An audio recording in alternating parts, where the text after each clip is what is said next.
I have a few reminders and some introductory comments before we start on the agenda.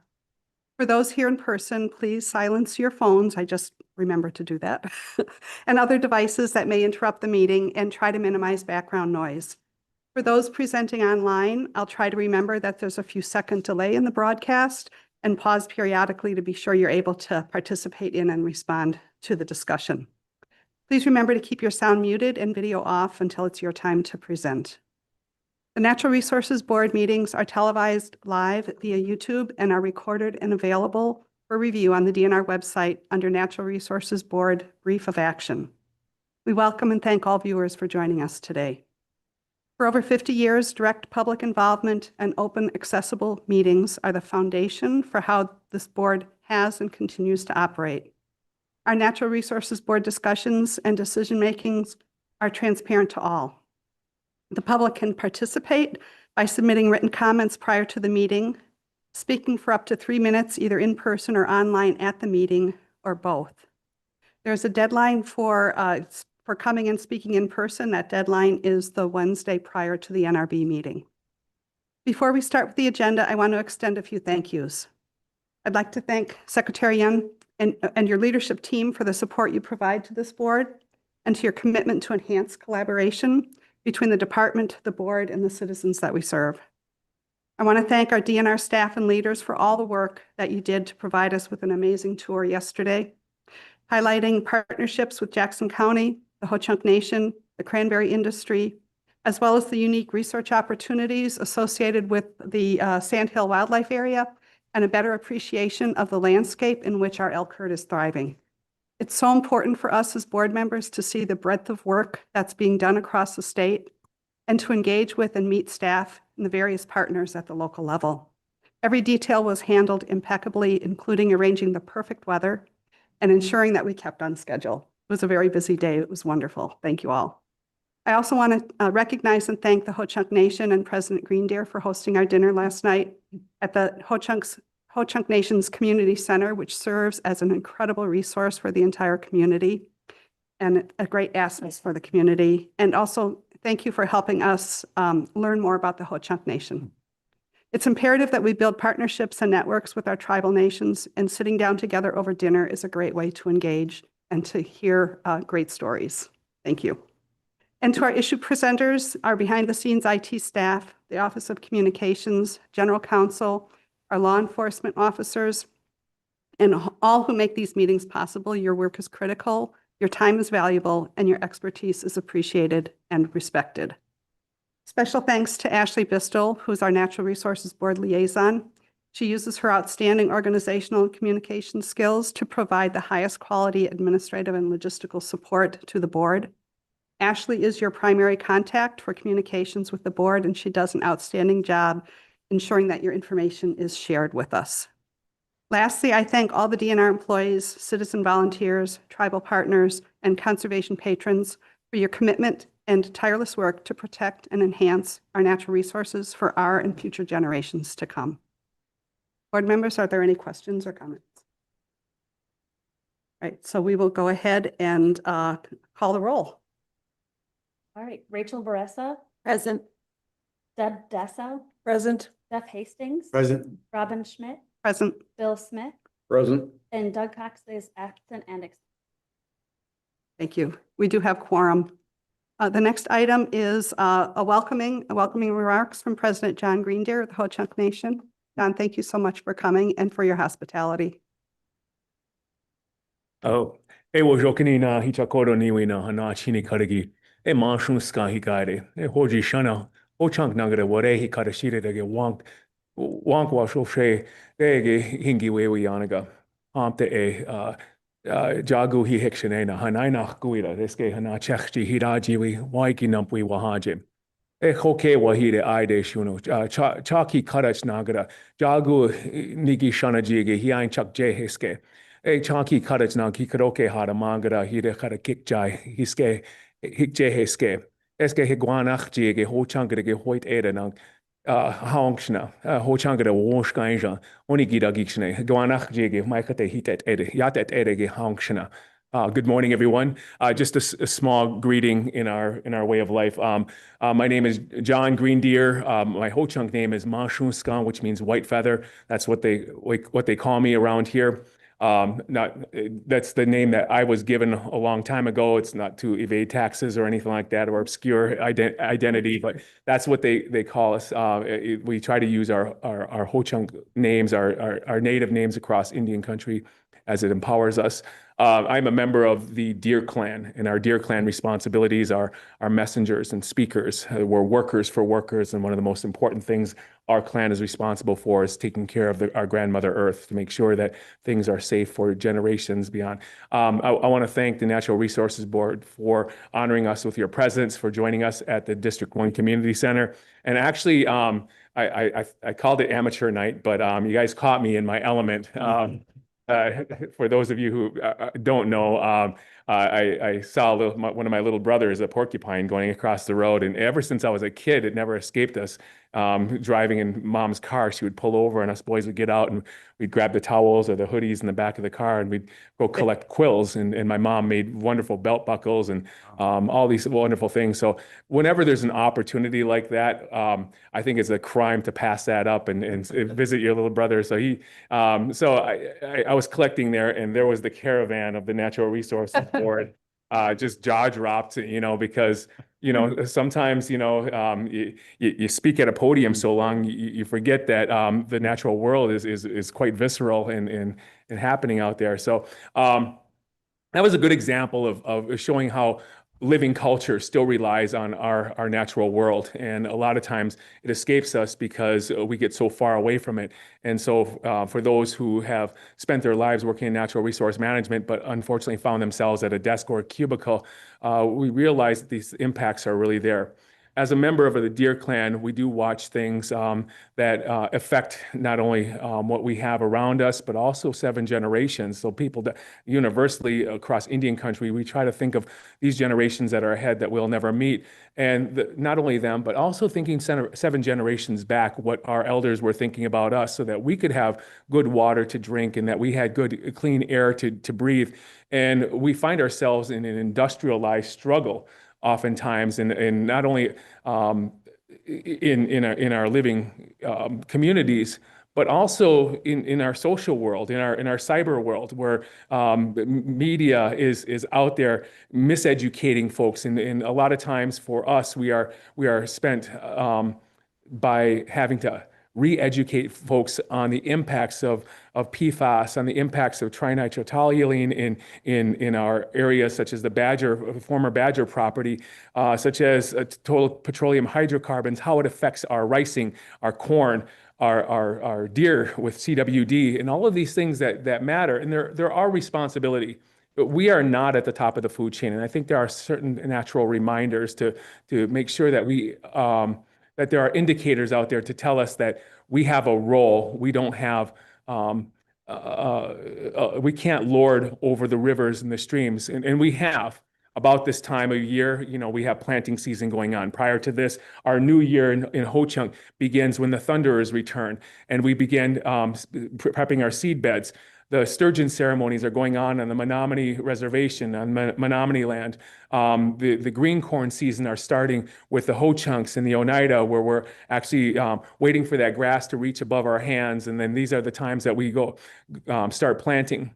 And we sing to our plants, we tell stories, we have a culture within a culture. And without that, we don't survive the cold season. So everything matters. And it isn't a matter of how well we grow and how much of a great green thumb we have. It's always been a blessing of our Creator. And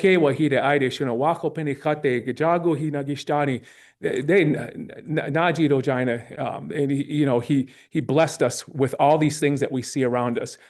These were not ours. Our language isn't ours. Our life, it's ours for us to use while we're here. And so in order for that to continue, we have to take care of what we have in front of us. And a lot of people think that makes us environmentalists, that makes us against data centers. It makes us against production. It makes us against mining. And it really is about responsibility in there. And unfortunately, we have this machine that it feels like we're up against. For the Natural Resources Board, you see this every time.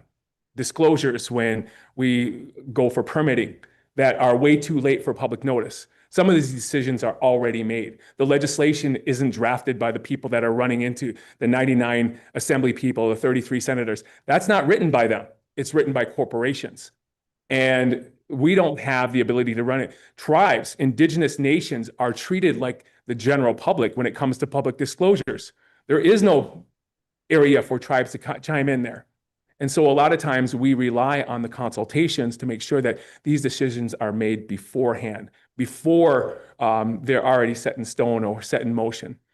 We realize that the administration has a struggle. We realize that the Natural Resources Board has obstacles in front of it. We realize that the Conservation Congress has a lot of politics that are going around it. We see this. But we still are responsible for many communities. For the Ho-Chunk Nations, our land spans from the Green Bay area to the Twin Cities, down to St. Louis, through Chicago, and up to Wisconsin's beautiful East Coast and back to the homeland where our story of origin is in Green Bay, or what we call Mogoshooch, which is why the Green Bay Packers are the best in the league. I'll just throw that in there really quick, and in case you wanted to know. But for us, this is the land that we're given to use. And so it's our responsibility, especially our dear clan members, to take care of it. For those of you who have devoted your life not only as a natural resource board member, but also in your own professions. And looking at, I think I heard a water ecologist over here. Someone in ag is a part of this board, and this very eclectic group of knowledgeable people. Dr. Yun, thank you for taking this leadership position on. You have a legacy of great individuals disregarding what lever you pull on the voting polls. There's been a lot of people who have put our natural world first. Those are our friends, those are our advocates, and it isn't, I don't want anyone to leave here thinking that Indigenous people have this romantic relationship with the future of our natural world. It has been a part of our world ever since time immemorial, and without it, we can't survive. And so it's amazing today that we have to fight for clean water to drink, clean air. We are in the I-94 corridor. We are in the bastion of frac sand miners. You have driven by piles of sand that could cover small cities that have not been utilized. We have particulates, 2.5 ppm that are all over the windshields of our own communities over here. And yet we can't do anything. We have PFAS. Just last year, you could not drink the water in this town because of PFAS. Our current system does not allow us to hold those manufacturers accountable. It has individual citizens having to go to the federal law to file lawsuits that they don't have the council to afford. It does not put any responsibility for remediation on the corporations, does not stop anything. So we, as a nation, not only had to help our tribal communities, we helped all the communities make sure that they had fresh water, whether you were, making soup or mixing formula for your child. The nation was the first to step up and take care of that. It is not our responsibility to take care of corporate mishaps. So my hope is in the future, looking at the Natural Resources Board, that you make sure that you keep that in mind. I always make sure to emphasize where would we be without you? And without you, I don't even want to imagine how much the Natural Resources Board has done to protect Wisconsin state citizens from environmental disaster, irresponsible mining techniques, industrialization of communities, and even, transportation of large industrial supplies, which are eating our roadways up and, making our property taxes go up, or our corporate taxes, our tax responsibility go up because our roads do not have the life that they had planned on having because of all the traffic.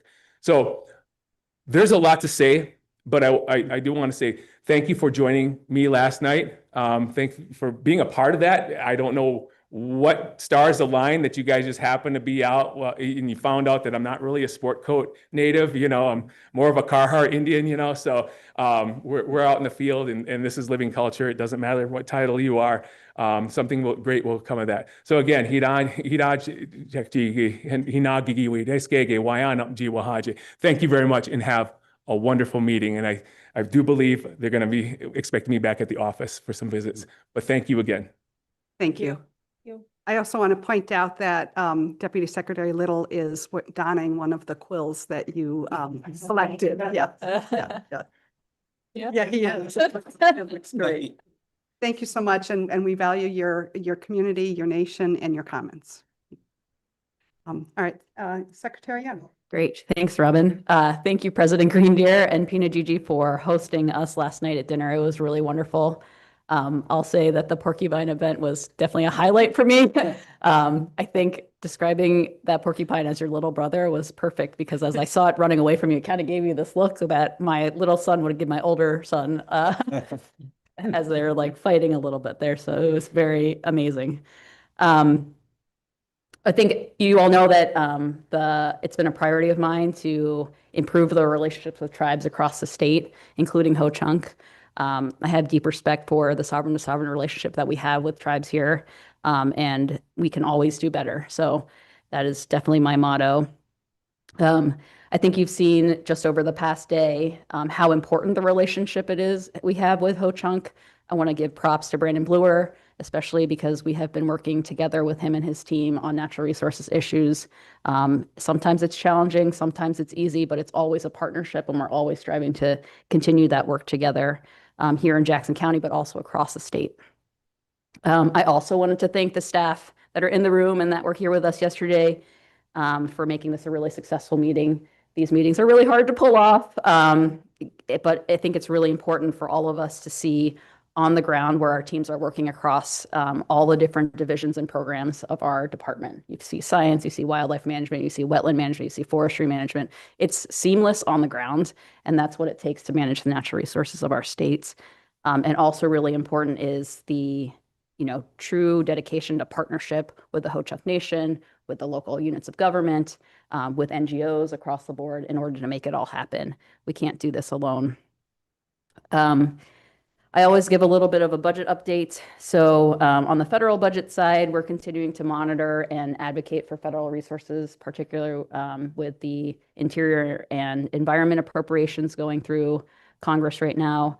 So that's EPA funding and the U.S. Forest Service funding. The governor sent out a press release to the congressional delegation, which was sent to you all, just letting you know that at the very highest levels, we're advocating for the resources we need and monitoring that process, and we'll continue to do so. Also on the state budget, as I think I reported last week, we were advocating for Joint Finance Committee to release $4 million of expenditure authority of funding that they had transferred from forestry, but didn't give us the authority to use. And they released that money, so we're really thankful for the work of the Joint Finance Committee and really the community for advocating for those fundings. Those were mainly for our fisheries and wildlife management programs. So a really much needed infusion at this point in time in our fiscal year. On the fisheries side, we were able to reinstate a significant amount of work that we had planned on cutting before our budget shortfall. So we were originally planning an 11% statewide reduction in fish stocking, and we have brought that down to 7% because of the release of this additional money. So on the ground, that means an additional 193,000 fish that will be stocked this year. We were also able to restore nearly all of our survey work and habitat project work, so those were not going to be reduced that much, thankfully. The majority of our plan reductions for the wildlife management program will also be avoided. This includes reinstating all of our habitat work, surveys, and property maintenance projects, so that's good.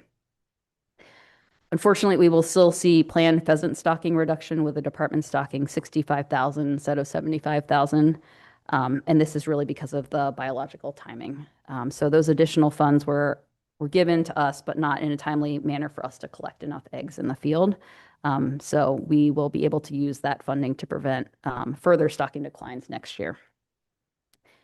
So I know that there's general disappointment that we weren't able to restore our full level of service to the public, particularly around fish and pheasant stocking, and also the unfortunate decision and difficult decision that we're not able to use Brule for fish rearing this year. this is a disappointment across the board. These aren't decisions I take lightly or that our team takes lightly. But we have to look at our available funding, and we have to prepare, obviously, for the year to come. Our budgets don't have the flexibility to do that, and we'll probably be facing additional cuts in the coming years. We'll keep you updated on that. But really fundamentally, and I think you all know this from all the presentations, without a real fix to our Fish and Wildlife structural deficit, we're going to continue to have hard decisions that we're facing year after year. So appreciate your advocacy and the public's advocacy for the work that we do and the funding that we need to meet the needs that we're seeing in the public. I wanted to just touch a little bit on PFAS because I've updated you now that we're in implementation phase. It's great. We've been doing several different listening sessions with different types of communities, including tribal communities we did earlier this month or like maybe about a month ago. We did municipalities recently. They're pretty well attended meetings as we stand up our grant programs and learn how to, what challenges communities face with grant implementation and how we can more effectively get the money out the door, what their concerns are. So we're going to incorporate that feedback into the grant program as we start rolling that stuff out in the summer, early fall. We also had a separate listening session just for the Tyco Marinette community. So DOJ settled with Tyco for $10 million up in that community. We are now working with the community to understand how they would like that money spent so that we can submit a 1310 or work with the legislature to release that funding from the PFAS Trust Fund. So that work is underway and very important. And then just on schedule, it's been a fun last month. I got to go to the Partners Fishing event in Lac du Flambeau with the governor and lots of DNR staff, lots of other agencies from across the state. Robin was there. So we got to go not fishing together in the same boat, but fishing at the same time. So that was really fun. And just a really great and rewarding event, just trying to, improve and solidify and have understanding in that partnership that we have with tribes across the state. I also got to attend Warden graduation, which is now becoming one of my favorite events of the year since this is my second. But we brought 10 new wardens into PSRP. Just we hold it in the Capitol. It's just such a wonderful event for friends and family. So proud of what these amazing men and women are doing to protect our natural resources across the state. Really wonderful. And then the last thing I'll just mention, and you can feel free to talk about this, we launched this new program in partnership with the DOT, where when you renew your vehicle registration online on the DOT website, you have an option now to buy a state park pass, which is really awesome. And we're seeing, even just in the soft rollout and sort of the real rollout that happened last week, just an uptick in state park pass purchases because it's very easy for the public to use it. So it's like pretty seamless. So really excited about that progress and just the work with DOT and really thankful for the partnership there. And I'll turn it back to you. Thank you. Mhm. Too bad you're not busy enough. All right. Right. The next item is approval of agenda for June 24th, 2026. Are there any changes to the agenda? Seeing none, is there a motion to approve the agenda? So moved. Moved by Deb. Is there a second? Second. Second. We don't have anyone Don't online make this eye year. All right. Any discussion? All in favor, say aye. Aye. Agenda is approved. We'll move on to the consent agenda. Item A is approval of the brief action from May 27th, 2026. Is there a motion to approve? Robin, did you intend to include the donation in there as well? Item B? Oh, I could do them all together. Okay. All right. So we'll do the consent agenda together. Item A is approval of the brief of action for May 27th, 2026. Item B is acknowledgement of the donation. The Natural Resources Foundation of Wisconsin donated $24,500. This donation will be used for restoration and enhancement of state natural areas and other public lands. Are there any questions from the board? I'd move approval. Okay, moved by Mr. Smith. Is there a second? No second. Second by Mr. Hastings. Any discussion? All in favor, say aye. Aye. Motion's approved. Right, we'll move on to item number 4, action items and other approvals. And the first item is request approval for the 2026 deer season recommendations. Ryan, welcome. And I also note that we do have some public speakers for this item, and we have also received a number of written comments on this item. Go ahead. All right. Secretary Young, Chair Schmidt, members of the board, thank you for the opportunity to present today. I am Ryan Heffley, the Acting Deer Program Specialist for the Wildlife Management Program, and I'm here today seeking approval for the 2026 deer season quotas and season framework. I would like to start by acknowledging the immense amount of work that goes into this process by our staff from multiple departments, including 71 staff from Wildlife Management, 70 from Public Safety and Resource Protection, 59 from Forestry, 4 from our Office of Applied Sciences, and 2 from our analysis service sections, who all play key roles in getting these recommendations for me to be able to present today. Additionally, we once again saw an incredible volunteer force serve on CDACs across the state. In total, this included over 600 staff and volunteers to bring these recommendations to you today. No small feat. This year involved one change for the deer season setting process, which was the development of CDACs for each DMU in the Northern Forest Zone. We worked collaboratively with the Wisconsin Conservation Congress leadership and the CDAC Oversight Committee to develop these new CDACs. They were developed from existing membership from the previous county-based CDACs, with members being allowed to serve on more than one CDAC for the first time. We had 22 dedicated individuals who volunteered their time to serve on more than one CDAC this year. This process was designed to be a transition year to keep the 3-year term seat assignments in the Northern Forest Zone in alignment with the other deer management zones in the state. Starting this fall, a recruitment effort will begin to recruit all CDAC seats across the state for new 3-year terms. In total, we had 495 individuals serve on CDACs across all of the DMUs. Again, I want to recognize their contribution and just say a huge thank you to those volunteers who took the time to help bring forward these recommendations.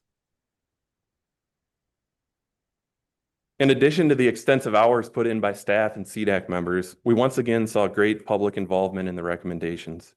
The public was allowed to be able to participate and provide their thoughts on local DMU recommendations through an online public input questionnaire, which saw over 9,200 responses. That's an increase from the roughly 6,400 responses we saw in 2025.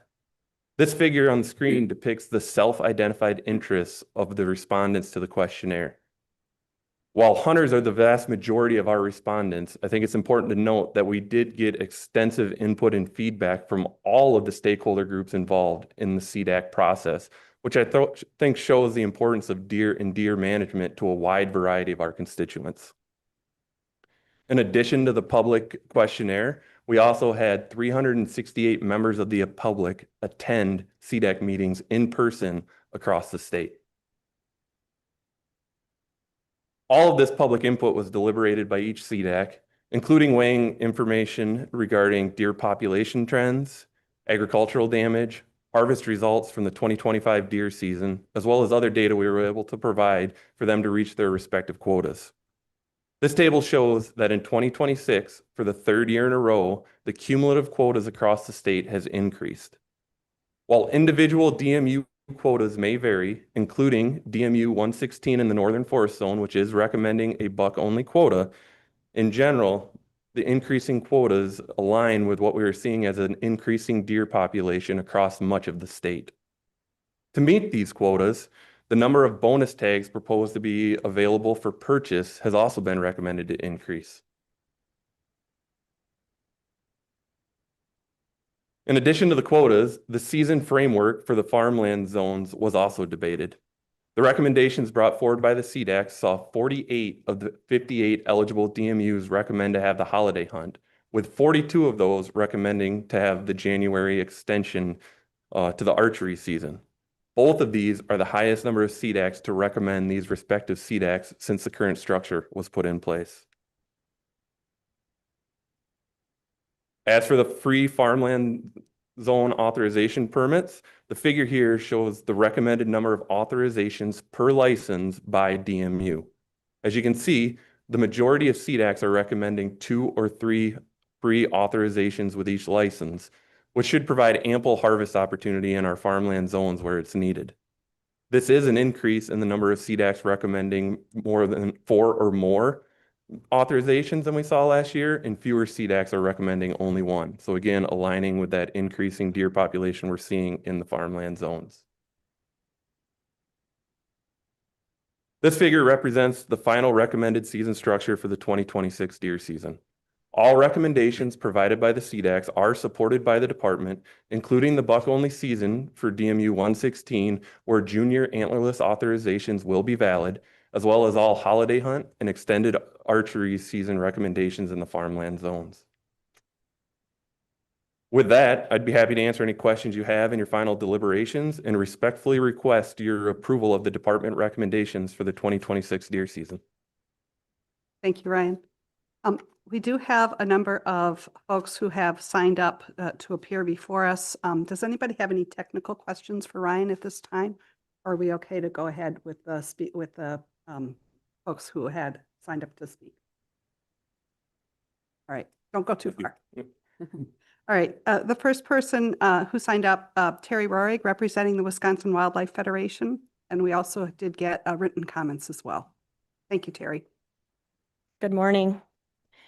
Thank you, Secretary Hoon, Chair Schmidt, and members of the Natural Resource Board for this opportunity today. My name is Terry Rohrig. I'm president of the Wisconsin Wildlife Federation. And our Wildlife Committee and Board of Directors unanimously in June voted to formally request that this board override the Buffalo County CDAC recommendation to eliminate the 2026 holiday hunt. The DNR wildlife biologist assigned to Buffalo County, Mark Rasmussen, is on record in the meeting minutes that he wanted to see the holiday hunt approved to help reduce the antlerless population. The data he presented supports the position without ambiguity. What is best for the deer herd in Buffalo County? The science and the data answers that question clearly. The post-hunt deer population estimate for Buffalo County is 30,300, the highest recorded in at least a decade. The antlerless quota is 4,300. Last year's actual harvest was 3,309, almost 1,000 deer short of that quota.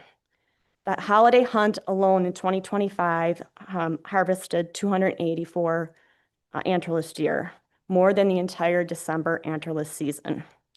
When the county is already near 1,000 deer short of its management quota, removing a tool that harvests 284 antlerless deer is not a neutral decision.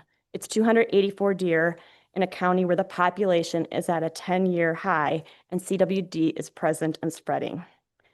The CDAC vote that produced this recommendation was driven primarily by a self-selected survey representing just 1.9% of the Buffalo County deer licenses. The DNR's own training materials state explicitly that this input should not be treated as representative of the general population. When organized clubs and Wisconsin Wildlife Federation affiliates across Buffalo County were polled directly at their own meetings, including the Fountain City Rod and Gun Club, Gilmanton Sportsman's Club, Alma Rod and Gun Club, Mondovi Conservation Club, the Wamedy Rod and Gun Club, they supported the holiday hunt unanimously or by wide margins. That voice was not reflected in the CDAC outcome. The Buffalo County recommendation to not hold a holiday hunt is not good for the deer resource.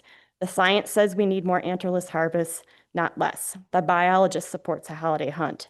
The data shows the deer herd needs the holiday hunt.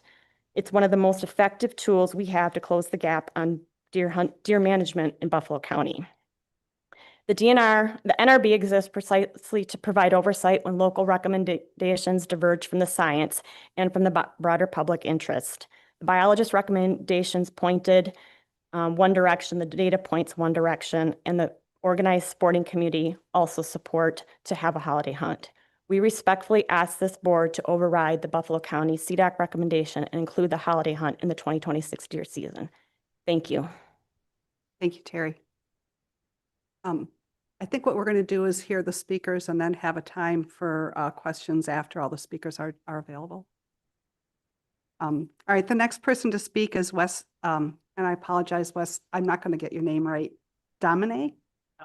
Domine, thank you.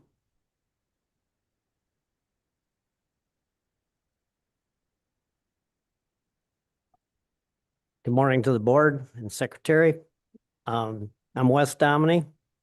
For 7 years running, I've had the honor of serving as the Buffalo County Conservation Alliance president, representing our 5 clubs, which I'm very proud of. They have a lot to be proud of. I have 1 page to share. There are times when a higher check is necessary to keep a good system functioning to the intentions of its formation. Such is the case for our CDAC. We have too many deer in Buffalo County. I trust you've seen the metrics and understand the issues for agriculture, oak regeneration, CWD spread, etc.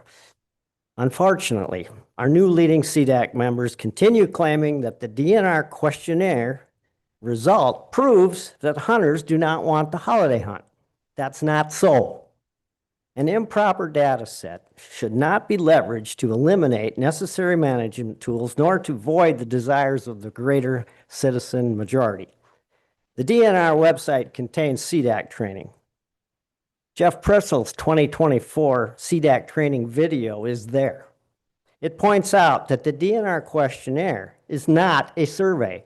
It is rather a self-selected questionnaire only, and it is not a viable sample of the greater public desire. What Jeff didn't share is that the questionnaire results are also vulnerable to social media promotion. This has occurred in Buffalo County. New leading CDAC members are part of a loose group frequenting a Facebook social media site. There's nothing wrong with CDAC members sharing passion for deer and deer hunting.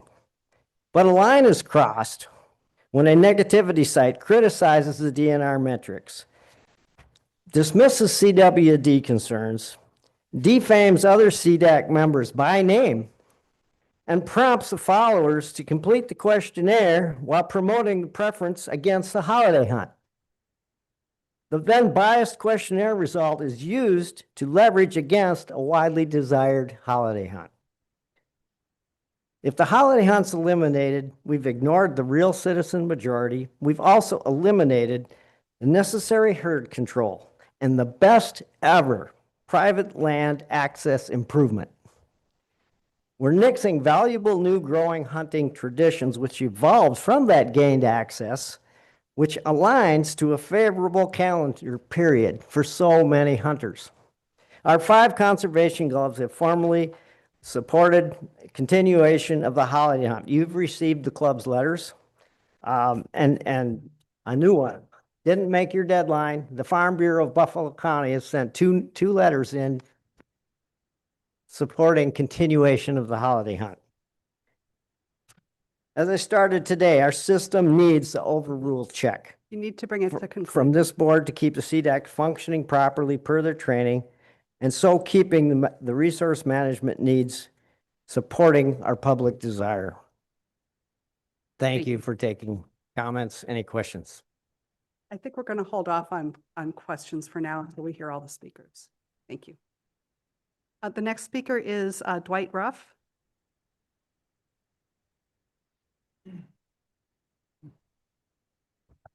Welcome. Thank you. I appreciate you taking the time to listen to our concerns. I live at S1496 Rough Road. Lived in Buffalo County my entire life. I'm here to ask you to reinstate the holiday hunt in Buffalo County. Our Buffalo County CDAC has been on a maintained level for our deer herd the past 3-year CDAC cycle. We give 3 free tags with each license purchased. Our herd is growing dramatically. The holiday hunt is steadily becoming more popular. Last year, 284 antlerless deer were harvested. More families are getting together to attempt to reduce the population on their properties. They realize that the excessive number of deer have a negative impact on crops, their woods, their vehicles, i.e. vehicle crashes. And it's just getting to be an absolute problem. Our local biologists recommended the holiday hunt, but was overruled by members of the CDAC that have voiced interest in building the herd. It does not appear that science is in their vocabulary. Ultimately, the CDAC experiment isn't working in Buffalo County. There is a concerted effort to pack the council with people only interested in trophy management. The members that look at the problem that excessive deer create are regularly attacked in social media, I being one of them. 1 mile east of where I live on County Road Highway II, in the winter there's approximately 2 mile stretch of highway. It's not unusual to count 300 to 500 deer out in the fields anytime during the day. The browse lines are very evident and visible from 200 yards away from the woods. Last year, a CWD positive animal was tested in that valley that's a mile from where I live. Very concerning to me. We need the holiday hunt to be reinstated in Buffalo County based on the science, which takes the health of the resource into account. What's right for the resource may not always be popular, but it does what it is. But doing what is right is important. I ask you, based on the science, to do what is right. As Doug Duran, a friend of mine from Richland County, says, as far as the land, it's not ours, it's just our turn.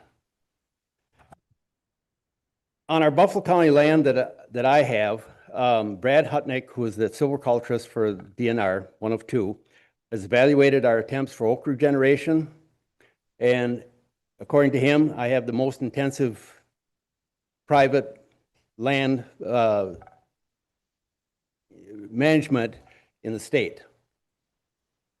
I have approximately 40 deer per square mile of deer habitat, and I am able to regenerate oak either on stump sprout regeneration or seedlings. I ask for your support to reinstate the holiday hunt. Thank you. Thank you. The next comment is virtual comment, Michael Foy representing himself. Michael, are you here? Yes, can you see me? Yes, we can, and we can hear you too. Thank you. All right, thank you. Chair Schmidt, Secretary Young, and members of the Wisconsin Natural Resources Board. I apologize for addressing my letter to former Chair Smith. I'm sure you'll understand. My name is Michael Foy, and my family has owned land for over 50 years in Iowa County. We are still considered newcomers by the neighbors, which may bring a smile to President Green Deer. I'm speaking today in opposition in part to Agenda Item 4A, requesting approval of the 2026 deer season recommendations. Specifically, I am disappointed that the Iowa County Deer Advisory Committee and the DNR has recommended that the firearm holiday hunt and the January extended archery season not be available in Iowa County. It is my understanding that this is in contradiction to the DNR Iowa County biologist, as well as, at least as pertains to the holiday hunt, the DNR Deer Advisory Committee. As such, our family will lose 41% of our rifle hunting opportunity and 25% of our archery hunting opportunity on our own land. When beef is at record highs, 20 to 50% of the deer we harvest off our land is sick with CWD, and we are trying very hard to control that terrible disease. Without these opportunities, I will not be able to enjoy what my friend Tom, who owns land in Sauk County and leases land in Richland County, will enjoy. My friend Kurt, who owns land in Crawford County, will enjoy. My friend Joe, who lives in Grant County, will enjoy. My friend Brian, who owns land in Rock County, will enjoy. You get the point. We're surrounded by other counties that have these opportunities, and I will not be able to avail myself of them. I think that's wrong. I think the DNR has lost control of this process, and they are allowing the recommendations of an advisory body, which I support, as helping share responsibility for the deer herd, but they're allowing their recommendations to take primacy and the department is recommending discrimination against similarly situated citizens. And I would appreciate if you would reconsider these recommendations and support at the very least the holiday hunt, and if possible, the extended archery as well. Thank you for your time. Thank you. I think what we'll do is, let's first, I'm thinking that we might want to have a broader discussion on some of these areas.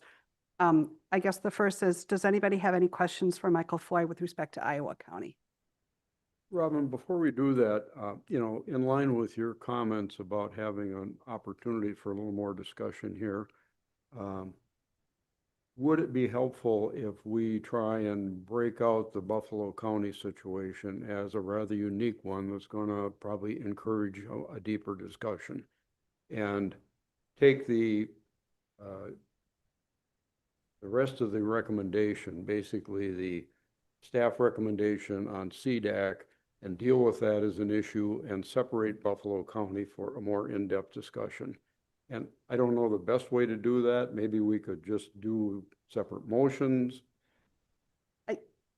From my perspective, I would like to have separate motions. So a motion to approve the CDAC and department recommendations for all of the counties with the exception of Buffalo County. And then we can have that motion and then that discussion, and then following that, and then that decision, and then following that, we'll move on to address the Buffalo County situation. Are you willing to make such a motion? In that context, I would move approval of staff recommendations concerning the CDAC recommendations for the upcoming deer season, with the exception of Buffalo County, with the understanding that that will be set aside as a separate decision item following the general motion. Is there a second for that motion? Second. Second by Deb. Any discussion on the motion? I just, regarding Michael and the Iowa County, was it last year that we, I think we should deal with okay, with this first And and then see we if can there's any talk about questions Iowa. about doing it this way. And then we should go to Michael, and I probably have the same question you do. yeah, okay. Any other discussion? All in favor of that motion, say aye. Aye. Well, the motion was approval of the staff recommendation. So if we do the motion, We're doing the motion, but we're not voting on the recommendations until after we have discussion on the motion. okay, well, we had the discussion and you called for a vote. Okay, And it's at least confusing as to what we're voting on. okay. So what we're voting on is splitting out these two things. Okay.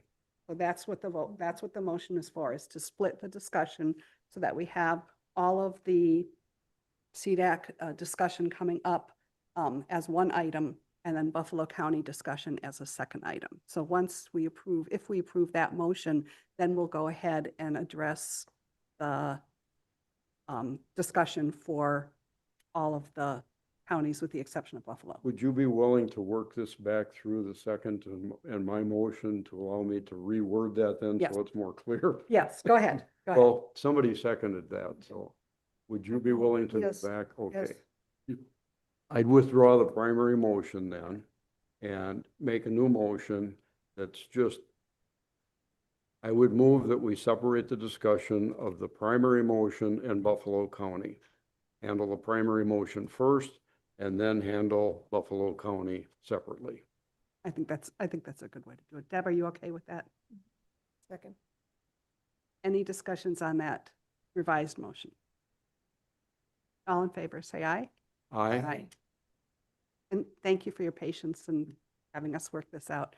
So on the first recommendation for the approval of the CDACs with the exception of Buffalo County, do we want to have some discussion on, or questions for Michael, or have some discussion on those recommendations? I think Rachel Rachel. has something, and if she doesn't, I do. But what I would offer is, I would move approval of staff recommendations on the main motion, excluding Buffalo County for separate discussion. Okay, so we will, is there a second for that approval? Second. Second by Deb. So So now you've got me going in circles here. Discussion now. So we'll open it up for discussion. Yeah. Okay. Rachel. I was trying to remember, and I brought this up before, I think it was last year with Iowa County, we went against the department recommendations in favor of CDAC recommendations, and that was to not do the holiday hunt last year. And wanted to see how that worked out in that county. I remember that the same way. And I'm wondering if we could ask Ryan to come back up here. Wasn't it Grant? I think the fact situation was the same. The CDAC recommendation was the same. Michael Foy came in with very similar testimony, and there was department support, and I believe a stronger emphasis on science last year that encouraged the board to change the recommendation of the CDAC and include a holiday hunt for Iowa County.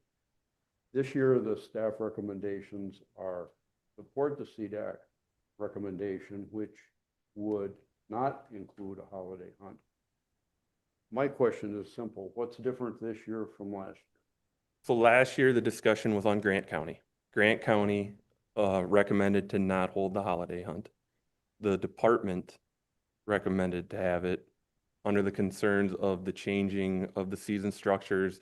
It created the island similar effect. Right. A few years ago, I don't remember the exact year, it might have been 2023, the same situation with Iowa County came up. And then the department recommended it. Again, concerns over being in the core CWD area in that antlerless harvest, and again, creating that island effect of hunting That's the regulations. discussion I'm recalling. Yes, and that would have been a few years ago. Last year, the discussion was based on Grant County. The department recommended to hold it. The NRB approved the CDAC recommendation last year. And what's different this year with the department's recommendation for Iowa County? What has changed? I think in Iowa County, we are hearing and it is acknowledged that the deer population is decreasing.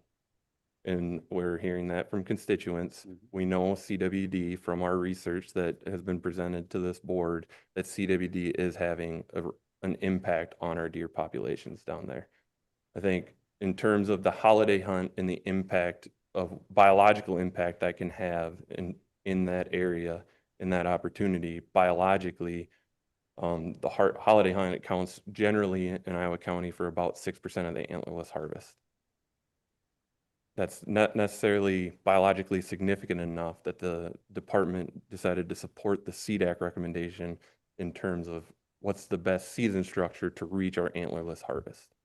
We did an analysis working with our Office of Applied Sciences, just trying to evaluate the impact of the holiday hunt in terms of increasing antlerless harvest.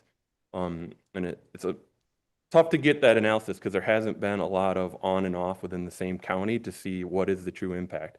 We know that hunting conditions drive a lot of our harvest, especially antler harvest. If you look back to last year, we had great hunting conditions in our late seasons, and the holiday hunt drove our antlerless harvest a lot higher. So we know that the holiday hunt can increase harvest. The question is really the magnitude and impact of that harvest. Is it biologically significant enough to then override the social side of the decision making, which is coming forward? In this case, the department looked at that, and we decided that to support the process of the CDACs and support the CDAC process in Iowa County as well, as that the biological impact didn't seem to have weigh enough to outweigh and go against the recommendation for the CDAC in Iowa County. Thank you. Rachel, will that cover your question? I clumsily got in the middle of this, so sorry about that. Are there other questions?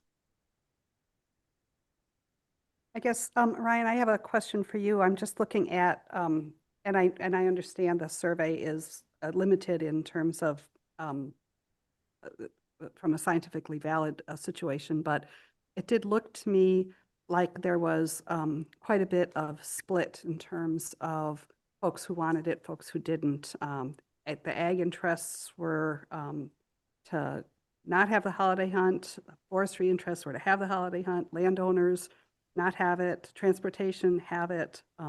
So it's kind of going back and forth in Iowa County. And so it seems to me like it's a little bit of a toss-up. And I appreciate Michael's testimony as a landowner, explaining, your concerns and the opportunity lost, because I think that is a valid situation.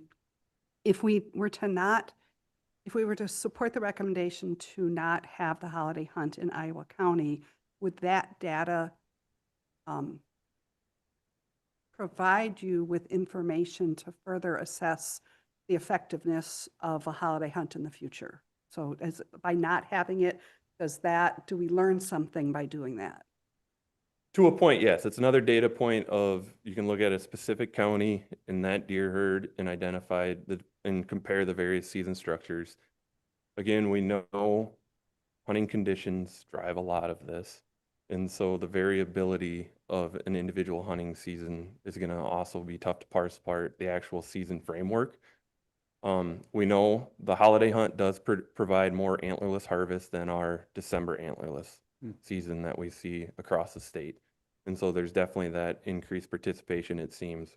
But we also know that if people want to harvest antlerless deer and they don't have a holiday hunt, some of that harvest is going to shift into other seasons because they still have the tags, they still have the opportunity for that. It's just what impact and what additive effect. And we don't have a good understanding of how strong of an effect that is. We have some of our counties and deer management units where the holiday hunt has become a very strong cultural hunt. Marquette County, Waushara County, I can think of, where their harvest on the holiday hunt will reach upwards of 10% of the total antlerless harvest. And there's this really strong influence that we're seeing. But we also have other counties where that influence is much weaker, and it's going to account for anywhere from 2 to 5% of the harvest. And so it's really, when we look at it in the way the department viewed it, was really, what is locally the cultural or the social side of what's the best framework locally that folks want to see to try and get their harvest completed. Does anybody have any specific questions for our public speaker?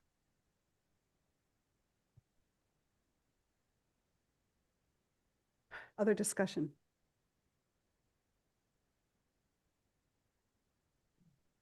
Yes, I'm trying to flesh out the reasons to not have the holiday hunt. So it's diminishing population, and then other uses of the public land, whether it's trapping, snowmobiles. What are that feedback of reasons to not hold holiday hunts that you've received? Yep. A lot of it, there is the perception and feeling that the later deer seasons can restrict other recreational uses, especially private land. Snowmobiling is one of the ones that we get feedback on a lot. And the department has tried to wrestle with that and get a better understanding of how we can work together with that. We had a stakeholder group pulled together in 2021 that tried to evaluate that as well. But that is one of the main conflicts that we do here is if we get snow early, we tend to get good hunting conditions like we saw last year, but there's also this potential conflict with other recreational opportunities in the area. And so that's generally the discussions that come up within our CDACs, and even in the public input questionnaire, if you read it, that's generally the concern that comes up over the holiday hunt.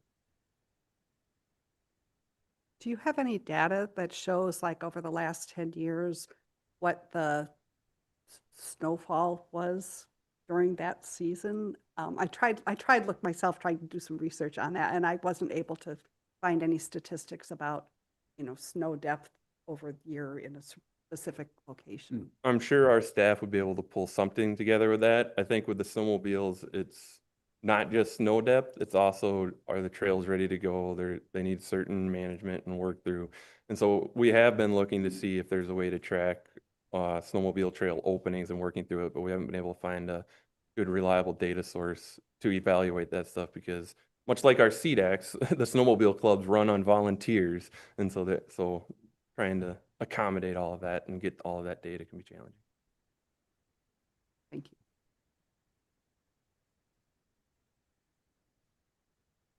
Any other discussion? Anybody care to make a motion? I think we've got one, don't we? Well, that's right, we do. So the motion is to approve the recommendations as presented by the CDAC and the department for the counties with the exception of Buffalo County, which we will reserve for later. All in favor, say aye. Aye. Any opposed? That motion carries. Thank you. And Robin, with that, I'd like to emphasize again, all of the effort and the work done by the CDAC. Sometimes it's not a very rewarding role and it can be difficult, but it's really critical to bring in that broad-based public input into the discussion and have it influence decisions on deer management. It gives a broader base of people a vested interest in deer management in their local community. And I think we ought to extend our thanks and emphasize that to all the people involved in that. Thank you for adding that, Bill. I think that's really important.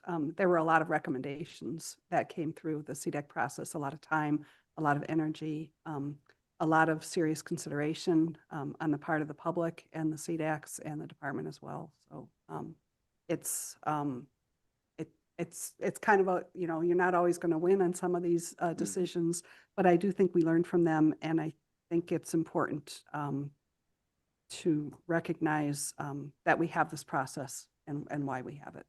Mm-hmm. Thank you.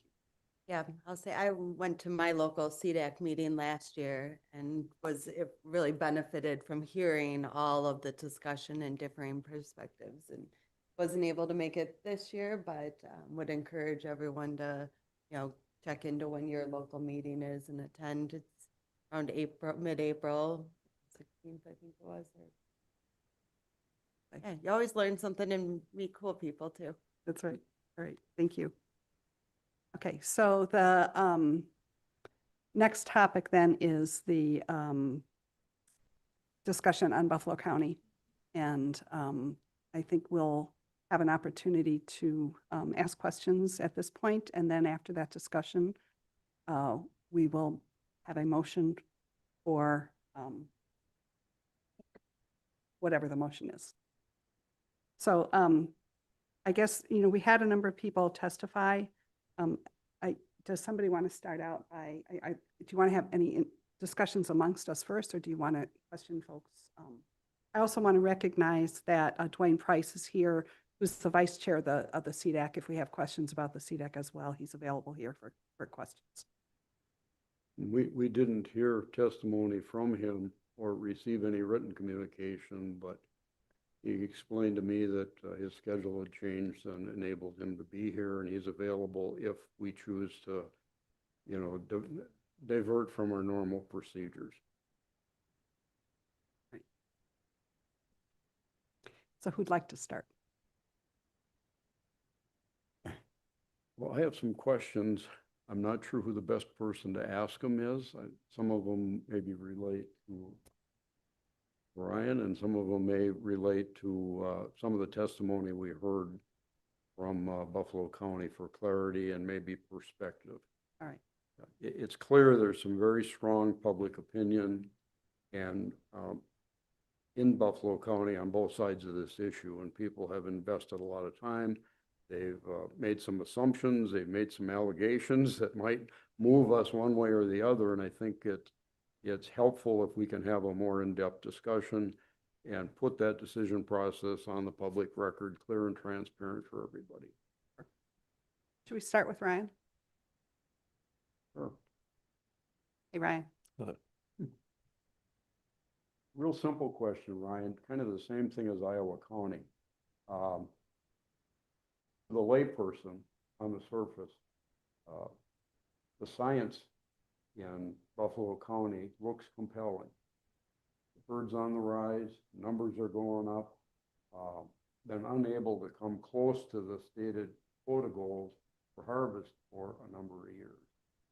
We've gotten input from forestry community, farming community on heavy browse impacts, crop damage.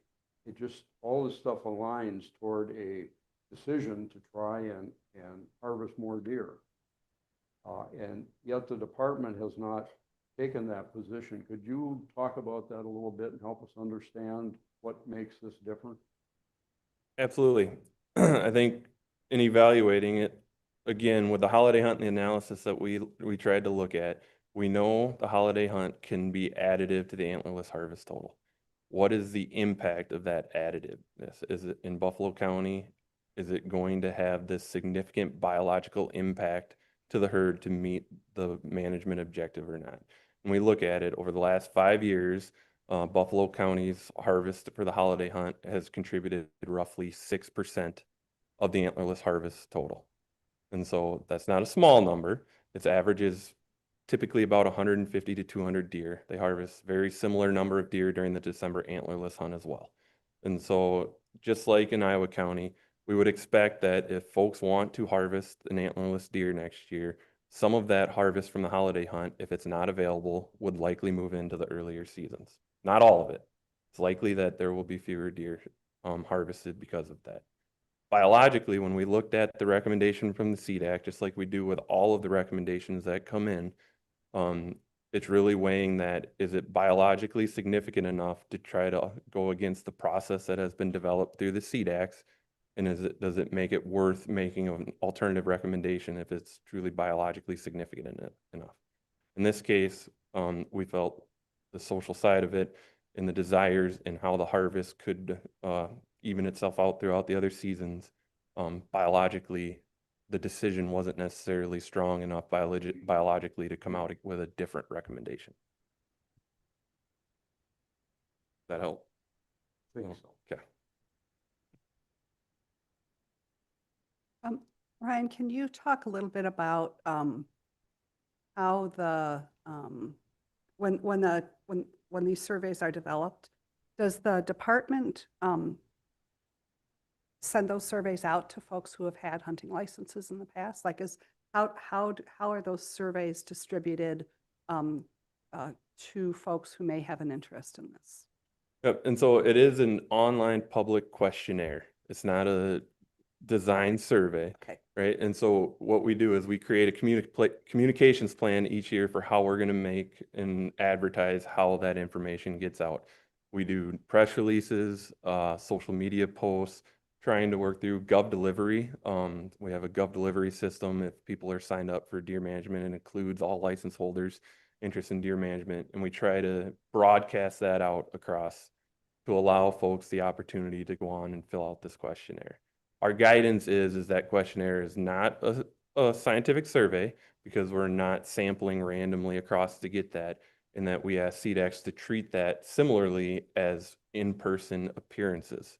So the feedback that comes in should be treated just like if someone took the time to show up to the meeting and present at that meeting. And that's the guidance that we have and how that process works.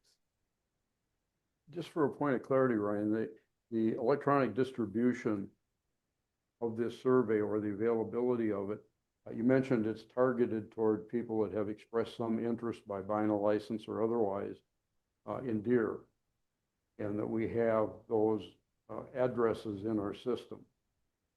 How would that survey be made available to people that maybe don't pop up in our system as interested in deer or having bought a license, or people that don't have access or familiarity with the modern world and electronic communications?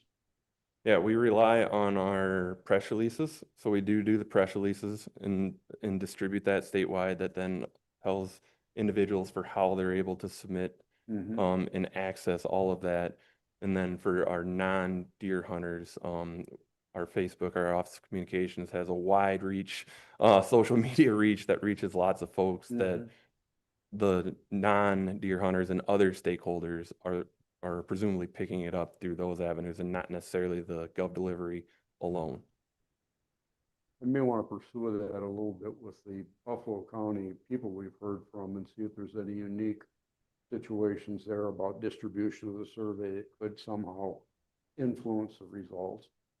I don't want to call it bias, it's just a survey that covers people that are interested in a certain topic that kind of volunteer to send a response back. Yes. As you say, it's not statistically valid survey, but it's important information nevertheless.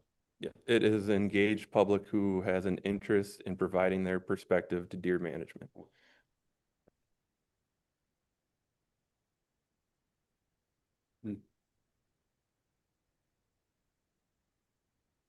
Robin, I have, Okay. excuse me, go ahead. No, I was just gonna also ask to confirm that the increased CWD in Buffalo County has been increasing over the last, I think at least the last 3 years. Am I understanding that correctly? So I don't remember the exact year, but CWD was recently found in Buffalo County, and each year we have been finding additional positives in Buffalo County.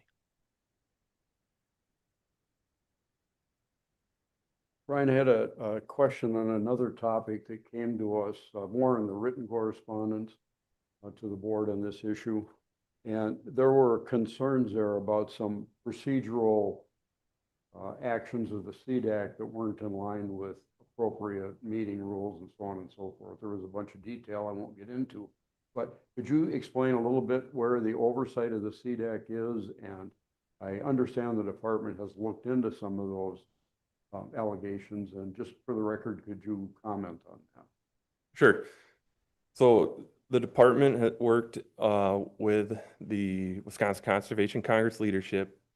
The Congress has created the CDAC Oversight Committee, which is a Wisconsin Conservation Congress committee that we work closely with to develop the governance of operations for our CDACs. And that is essentially the guidelines for how meetings should run, outlines roles and responsibilities, and how all of that works. In January of 2019, that document was updated. Originally, in the CDAC governance of operations, the chair held voting rights to make or break a tie in following Robert's Rules of Order. In 2019, the department was requested to review and update that document. We went through a stakeholder group or a action group that included board members at the time, Conservation Congress members, CDAC members, former chairs.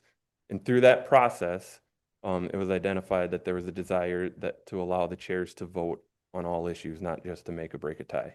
It went through a 21-day public input review, which we incorporated that into, and the final document in 2019 changed to where the chair now has the ability to vote on all issues, make motions, engage in all discussions, and that was a change that occurred.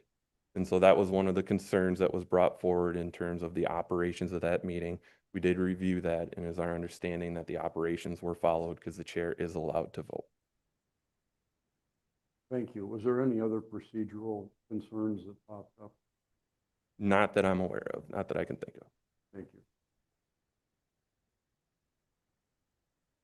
Other question for Ryan? I have some questions for Terry. Terry, would you come up, please?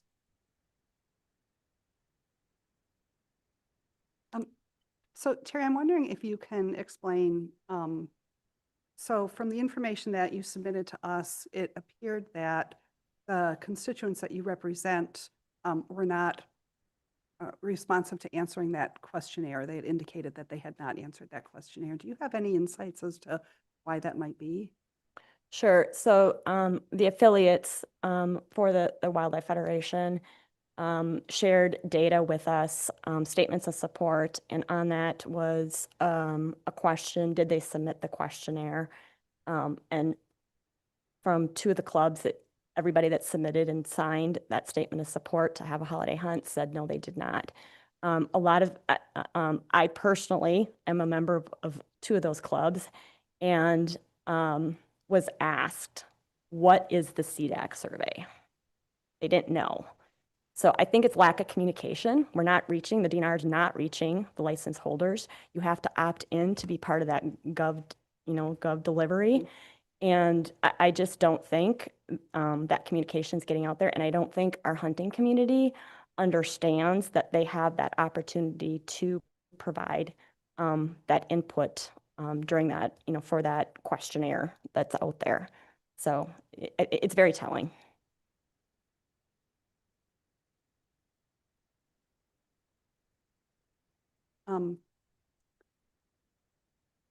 So can you confirm for those groups that you represent, are those all of the hunting groups within Buffalo County?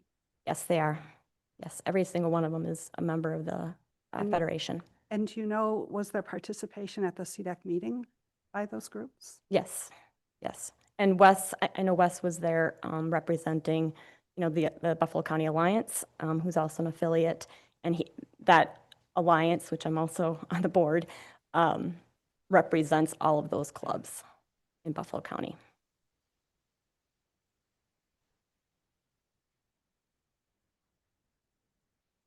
Any other questions for Terry? Terry, one of the things that is important to the board, we have a couple of responsibilities in looking at this that are fairly high level. One is to make sure that there's a foundation of science that supports the actions of the department and the board. The other one is to make sure there is a good link to the social science of this. What's going on in the community? What are some of the aspects that would influence our decision? Yeah, I'd like your take on some of the social science. We have a bunch of written communication that came in that gave us anecdotal stories about various people that have responded well to the holiday hunt and want to see it continue. There were examples of military people who come home on holiday leave, and this is their chance to hunt deer back home. I have to add, full transparency, I myself experienced that when I was in the service, and it was probably the biggest imposition in my life that I sacrificed, giving up the deer season for several years. And I know I would have personally relished that. So I took that comment, and it really struck a chord with me. Mm-hmm. But it's also true of college students. It's true of our kids in the public school systems. It's true of family members that travel a great distance to come home for the holidays. No matter what their circumstances are, they're back in the home state, and some of them enjoy the opportunity to hunt deer. Could you give us a feel for the depth of that? I mean, these examples were all compelling, but there's no data, no numbers attached to it. We're all removed quite a ways from Buffalo County. Could you just comment on that? Sure. So I have the privilege of, not only being the president of the Wildlife Federation, but I also am a district director for the Wildlife Federation, which represents, District 5. So as part of that, I do get out to the local clubs and so forth. So, I did hear too, Bill, from the folks there. I was at one club meeting talking about this, and this was after the CDAC recommendation, where one of the members said their college kid came home with a bunch of their buddies, and they harvested 40 antlerless deer during the holiday hunt to take back to college so that they could eat for the spring semester. So, we do hear that, and that they're able to, a lot of farmers in Buffalo County, it's an opportunity to have that deer hunt because they're still harvesting and still practicing farming during all the other deer seasons. So being able to take their son or daughter out, going out with grandpa, they're home to visit grandpa in Buffalo County, and their, grandpa or grandma can take them out hunting. So there is some significant social aspects of that, and really some new traditions that are starting in Buffalo County as a result of having the holiday hunt. Okay, thank you. Any other questions for Terry? I Thanks. guess maybe it's not a question for you, but you were there in the meeting. What is the opposing view to not have it? What is the CDEC's reasons? My understanding is it was strictly based on the questionnaire input. I was at one of the Alma Rod and Gun Club meetings where one of the CDAC board members did say, just said, I voted basically based off of the public input that, the 200 and I think it was 212 people that responded. That's how I voted.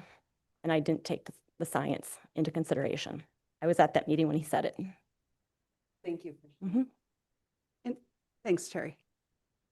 We do have Dwayne here from the CDAC. Dwayne, would you be available to answer some questions? Yeah. Thank you. So when I look at the survey results, so first of all, I note that different CDACs weigh that differently. So for Iowa County, you know, you looked at the responses to those surveys and it's split a little bit. For Buffalo County, when I looked at the survey results, it looked like both public landowners, agriculture, and forestry interests were all in support of the holiday hunt, as was the DNR biologist. And I'm just wondering, were there other factors other than the results of the questionnaire that went into your decision to recommend not having a holiday? Well, I represent transportation. So the ag representative, the forestry representative, and I all supported having the holiday hunt. And what's crazy about that survey is that I believe transportation, we had 4 responses. The ag side wasn't overwhelming, you know, I don't remember what the numbers were, or for the forestry, the landowner and hunting side of things was the majority of those inputs. And I guess from my perception, I think there's the hunting side of things probably is skewed by the archery folks,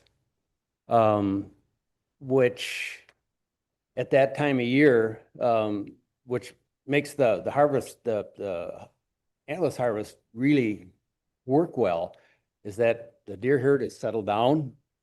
The bucks are pretty much done with the primary, you know, source of rut. They're probably getting to that second phase, but the majority of the bucks are trying to reinvigorate themselves with eating as much as they can, because they've had a busy end of October, November. And so they're more vulnerable. And we've had the comments, not necessarily on the survey, and or the questionnaire. And that's one important thing. We need to look at that as a questionnaire, not as a survey. But that 8 days, 9 days, the end of December, some of the archery people really want that to be able to go out and harvest a buck. We're not running into problems with having too many, not enough bucks shot. And that number keeps rising. The antlerless harvest has actually been reasonably stagnant in our county.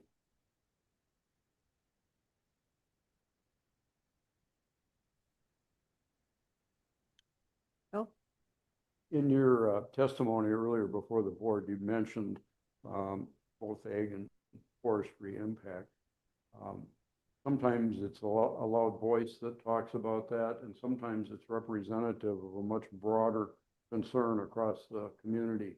I'm not sure if you feel comfortable commenting on that, but I'd like to get a feeling for the depth and the spread of these excessive impacts on ag damage and forestry growth.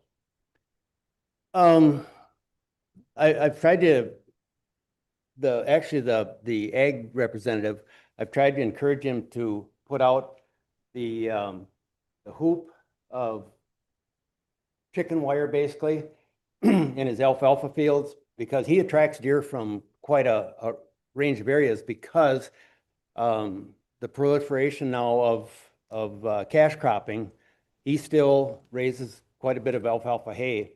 So that alfalfa is the first crop that'll green up in the spring, and it draws in deer like crazy. Probably from my standpoint, and I alluded to that a little bit in my testimony, our oak regeneration in Buffalo County is in huge trouble.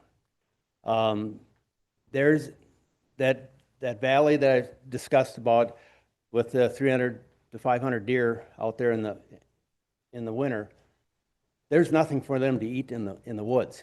At the bottom of the hill, you can look up, and we're in that driftless, hilly country. You can look up the hill, and there's, other than trees about that big, there's nothing to impede your vision all the way to the top of the bluff.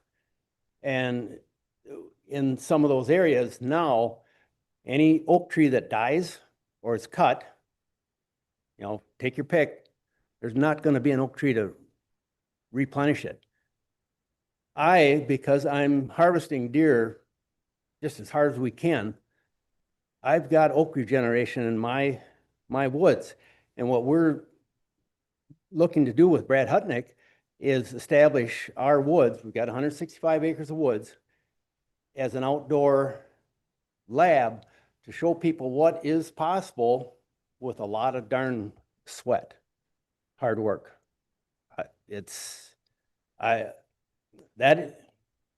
Our oak trees will be my legacy to my grandkids. Well, I appreciate that firsthand personal comment on it. I also would note that we have a letter from the CDAC forestry rep that strongly recommends a holiday hunt and talks about the browse impacts and the regeneration on a broader scale than the property you manage. But it's nice to see this at different levels, and it helps, I think, us understand the depth of the comment here and how it might affect our decision. We got an opportunity right now to try and straighten the big picture out here. I don't know, our herd has gone past the tipping point. I don't, even with the holiday hunt, that's really the only tool we have right now as a CDAC. I don't know if we can turn the tide, and I'm concerned. Thank you. Anybody else? Yeah, I've been trying to interested in the other side of why we wouldn't have this holiday hunt. I haven't really heard a lot of. I think it's interesting. I as an archer myself, and maybe not having secured my buck yet, to not be able to hunt during that holiday hunt. But I'm in Vernon County where we have an extension into January where I still have that opportunity that would provide that holiday hunt. So I'm kind of curious why everybody else around there has an extended January season, but Buffalo does not. I mean, it seems like that would maybe change some of those numbers that, I don't want to give my archery a holiday hunt for my possibility of harvesting my buck. But if I had a January extension, plus another opportunity to harvest more does too. So, can anybody answer me that question? Why we don't have an extension in? I think noticing the proximity of where Buffalo County is in the state, Vernon County, you're a lot closer to the banana belt. So your chances of having enough snow to open up snowmobile trails in January are less than ours. I think ultimately, while Mr. Hafley, mentioned that, we need to look at the overall resources, everybody's participation. And I don't want this to sound harsh, but as a CDAC, we're not there to manage snowmobiles. Right. We're there to try to manage the deer population. Our deer season comes every year, whether it's warm, cold, rain, snow, whatever. The snowmobiling opportunities in December don't always come every year. And while my heart goes out, the snowmobile community is a hard-working bunch. Yep. I mean, it's kind of like going to a really bad job every day and going, oh, I'm really energized to go to that crummy job. And the snowmobile people, they go out and sign trails. I'm a member of the snowmobile club in Buffalo County. So we signed our trails and cut brush and no snowmobiling, you know, so it's unfortunate, but that's how our climate right now is kind of working. So there's a concern with the archery and snowmobiles in January? No, the concern with Archie is that the holiday hunt, because it's an antlerless only. And there's, the bucks have calmed down Sure. and they're Yeah. hitting these, some of the people call them food plots, I call them shooting plots. I mean, let's Right. be honest what they are. A food plot would be multiple acres that would carry the deer through the winter. Allow them to get to spring when things start greening up. Deer don't starve until March typically. But that's kind of the big picture. I don't know if that answers your question to your satisfaction, but that's Right. the view. Well, I'm trying to, like the rest of the board, is to try to understand, the social part, the science part, both are very important, and trying to weigh in with what what we think is most appropriate here. Thank you. I appreciate your time. So how long have you served on the CDAC? Since its inception, Okay. And can I ask how you voted on this topic? I voted for the holiday hunt. I'm a transportation representative. And so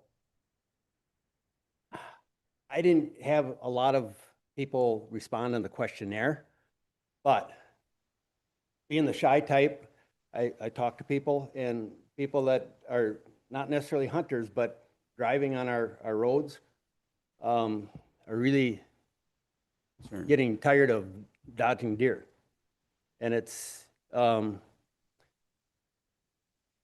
classmate's son just totaled his car Sunday at 11 o'clock in the morning on Sunday morning on Highway 35 along the river. We're having motorcycle fatalities from deer collisions. I guess, we need to be situationally aware of what's going on around us, but sometimes you can't avoid them things. Thank you. And Thank the you. vote was, on the CDAC committee, wasn't unanimous. Obviously it was. 43. I think there's another person from the CDAC. Would you like to come up and introduce yourself? Thank you.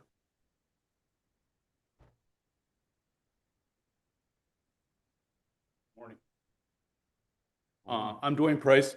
I'm the vice chair from the CDAC for Buffalo County.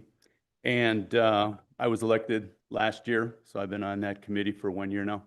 And I've been going to those meetings since I've been part of the Buffalo County situation. And in the beginning, there was a lot of participation. I was explaining that to Mr. Smith. And as the years have gone on, the participation has gone down dramatically, where there's maybe 10, 12, 15 people at the most that actually come to that unless it's a hot topic. And when I got elected to the Conservation Congress last year, I went and I did a lot of polling.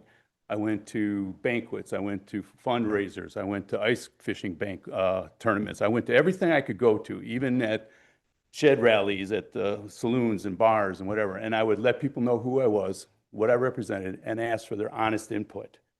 And through that polling, it was unanimous that the hot topics for those people, which were landowners and hunters, which are the people that buy the licenses and support the land and support the wildlife that grows on it, their take and their position was they didn't want to have the holiday hunt and they didn't want to have the extended hunt. And part of that reasoning behind that is we have 4 months that we can harvest a deer here in Wisconsin, September, October, November, and December, of which we have a 9-day gun season, 11-day muzzleloader season, and another 4-day antlerless season. So we have that many days of firearm hunting. And if you're an avid sportsman and if you're an avid deer hunter and you love it, you're going to get out there and you're going to do it. And as Ryan was saying, if the holiday hunt isn't there, you're going to have to hunt and do what you got to do to harvest your animals at that particular time. If that means you're going to partake of the muzzleloader hunt or you're going to partake of the gun hunt, or maybe you never bow hunted before, but you're going to buy a bow tag or a crossbow tag. You're going to get out there because you have a passion for deer hunting. You have a desire to be out there. And if you have a taste for venison and you just want to fill the freezer, you have more than an ample amount of opportunities to do so.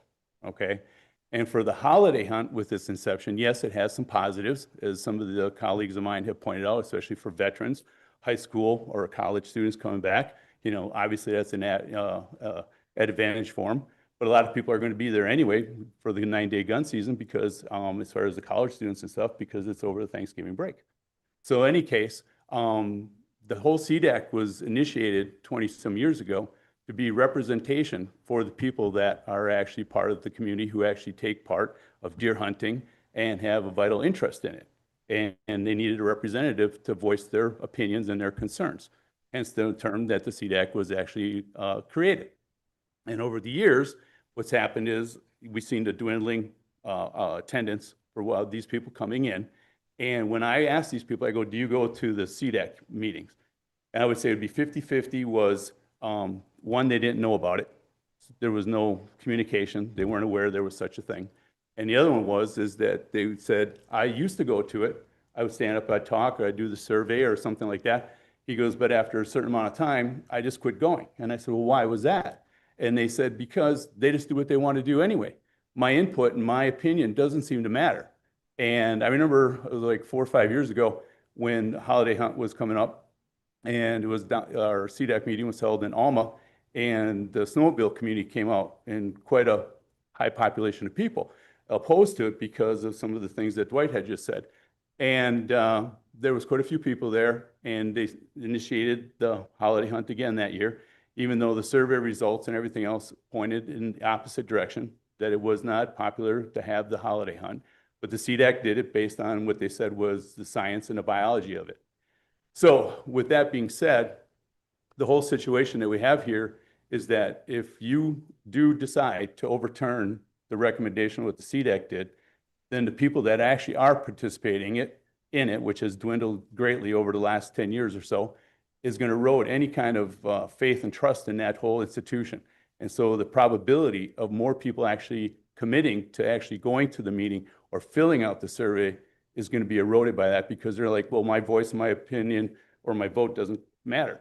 And when people say this is just an opinion or a survey, when you have a document in front of you and it says, do you want to have the holiday hunt? Yes or no. You are voting if you want to have it or you don't want to have it. It's no different than an election in November. You have two candidates, you vote for one of them. You're making a choice. And that's what that survey is. You're voting for what you want.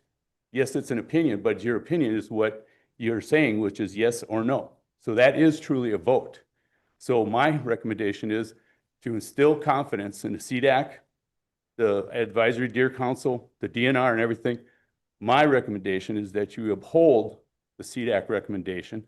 Worst case scenario, it's 1 year. It's only 200 some deer, as it's been alluded to, and see what happens. And if all of a sudden overwhelming support comes back out next year and it's what they want, a holiday hunt, and that's what comes in, and I'm still on the board for the CDAC, and if overwhelming support comes back for a holiday hunt, guess what I'm going to do?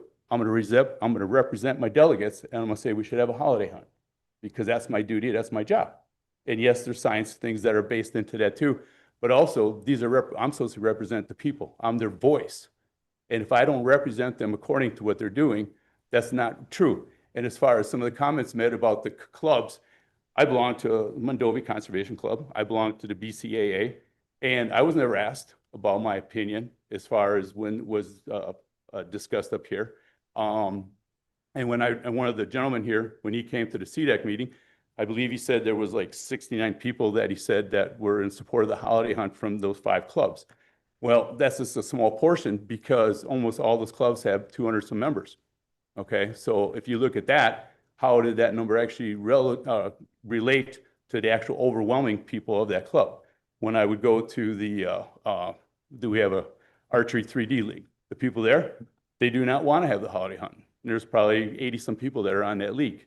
So with that being said, are those numbers genuine? Are they true? Are they completely factual? You can have both sides of the coin in any conversation, but my whole crux and my whole stake in all this is to represent the people that actually do take the time to do the surveys. And I would say, as you were indicating about when you renew your licenses or for your vehicles and you can get a state park, I think when we do our licenses, when we purchase our licenses, which are mostly online, that there'd be some kind of information saying, please partake of the CDAC survey, please partake of the spring hearing survey, and do all those things. And like what you were saying about the registration or the people that don't have the electronic know-how to do these things, well, if we shoot a deer or shoot a turkey or a bear, we have to register it. We have to go online. We have to use our computer or our phone. So most people know what to do.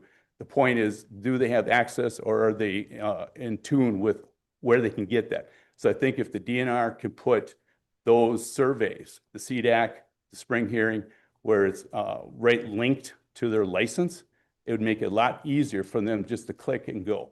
And then we'd have the hunting and the fishing population out there. And then as you indicated with the state parks, those are outdoor people. And as the other gentleman mentioned about transportation, about hitting deer and so forth, we can get a bigger, we can span that umbrella farther out and actually get all interest in. And as far as agriculture, as they were indicating, I did my research in Buffalo County. If they're with a deer and if the farmers are having so much problem with ag tags, there are only 2 participants in Buffalo County that actually applied for agricultural tags, for damage tags. One was on a 20-acre piece, he got 5 tags, and another was on a 100-acre piece, and he got 10 tags. So with that being said, if there's so much crop damage and there's so much loss of revenue to the farmers, why are there not more farmers that are actually applying for these ag tags and taking advantage of a system that we already have in place? So with that being said, if you guys have any questions, I'd be more than happy to answer. Well, I personally appreciate your feedback on the operations of the CDAC in Buffalo County and your perspective on this. It gives us a little wider view of opinions there and attitudes. I would like to say one thing about the whole survey process. I think we've heard enough here to somewhat undercut the credibility of just about all the surveys that have come in. And they're not presented to the board as a democratic vote. All they are is an indicator of public opinion in the context of which that information came in. And in this case, our decision is not a democratic decision. It's one that tries to balance the social issues in the county with some of the science and make sure we come to a decision that has balance. So it gives us some latitude. It's not like going to the polls and counting the votes after it's done, but it's important for us to know the strength of that public opinion and the width of it, and it has an influence on what we. Right. And as some people indicated, like you said, in December or January, there was 300 to 500 deer out in these fields and that. Well, we all know that they all travel 3 to 5 miles or better to get to the best food source in the winter. And I currently own 250 acres. I do extensive wildlife management on it. I have no deer browse no browse line, because I actually provide a lot of browse for them. And I've owned land in different counties in in Wisconsin throughout the last 35 years. And just like in every county, there's hot pockets of where you got a lot of deer, and then you go 5, 10, 15, 20 miles a different direction, and you don't have that many deer. And based on what every county has shown, and especially ours, because I do a lot of driving throughout our county, same thing. You'll have pockets of where there's a lot of deer, and there's pockets where there's not much. So my take on everything has always been do everything in moderation. Try to balance it out as best as possible so that people can do what they have to do, because as we all know, the cost of land management, land upkeep, taxes, everything, people that do own land, and whether they're out-of-staters or they're in the county like myself, who owned it and saved up his whole life so that he could have part of that dream, you don't want to be hamstrung on what you can and cannot do. And like I said, we have 4 months of hunting opportunities in this state. We have, 20-some days of gun hunting, eliminating the holiday hunt. And even if worst case scenario, it's just for this year. If you're on the fence as far as whether you want to approve or disapprove, my whole thing is give the CDAC credibility, put faith in what we've done. The DNR, Ryan, he approved it. So the DNR is backing it. So approve this so that the public knows that you guys have our back and that we have their back. And then if all of a sudden there's a uptick in deer population or something else changes the dynamic, then we'll address it at that time next year. But in 1 year, it shows good faith on the NRB, CDAC, the DNR, to the people that actually take the time to input and actually converse those opinions to them, and so that they know that they can have faith in our system, which I think we need to have. Thank you. Thank you. Is there any other questions that you guys have for folks who have presented here? No, that's, So maybe we can just discuss kind of, yeah, yeah, very much the discussion we had last year in Grant County, you know, and it was the state's recommendation to have the holiday hunt, but the CDAC decided, you know, was recommending not to have the holiday hunt. And we felt, you know, that we should honor the process and that, you know, so. Yeah, and I was just noticing this year that Grant County did go for the holiday hunt and extended. So they tried it similarly for 1 year and then decided next year to opt for it. I'm always in support of, you know, these processes and citizen input, and appreciate that he suggests how he's representing the constituents. I guess the thing I struggle with is the consistent concerns from each of the conservation clubs as official positions that they're taking. And that's where I struggle a little bit, because I feel like perhaps they felt that their voices weren't heard. And I don't know if it was missed opportunity on their part, or if it was, you know, still not quite sure I understand all of the dynamics that are going on. But I'm a science person, so I kind of look at the science, and I'm concerned about the deer population up there, and I'm not sure how not having a holiday hunt is going to help make improvements.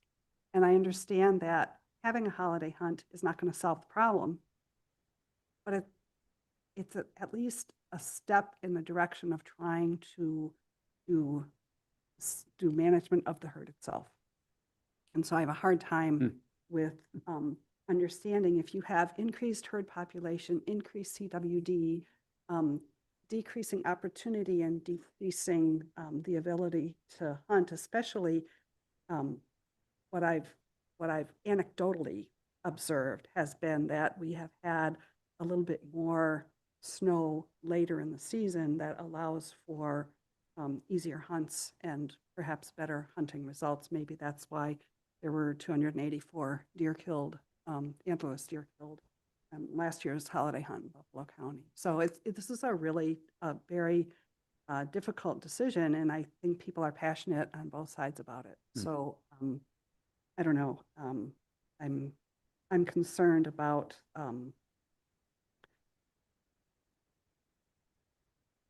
minimizing attempts to do the only tool we have right now for deer management is through hunting.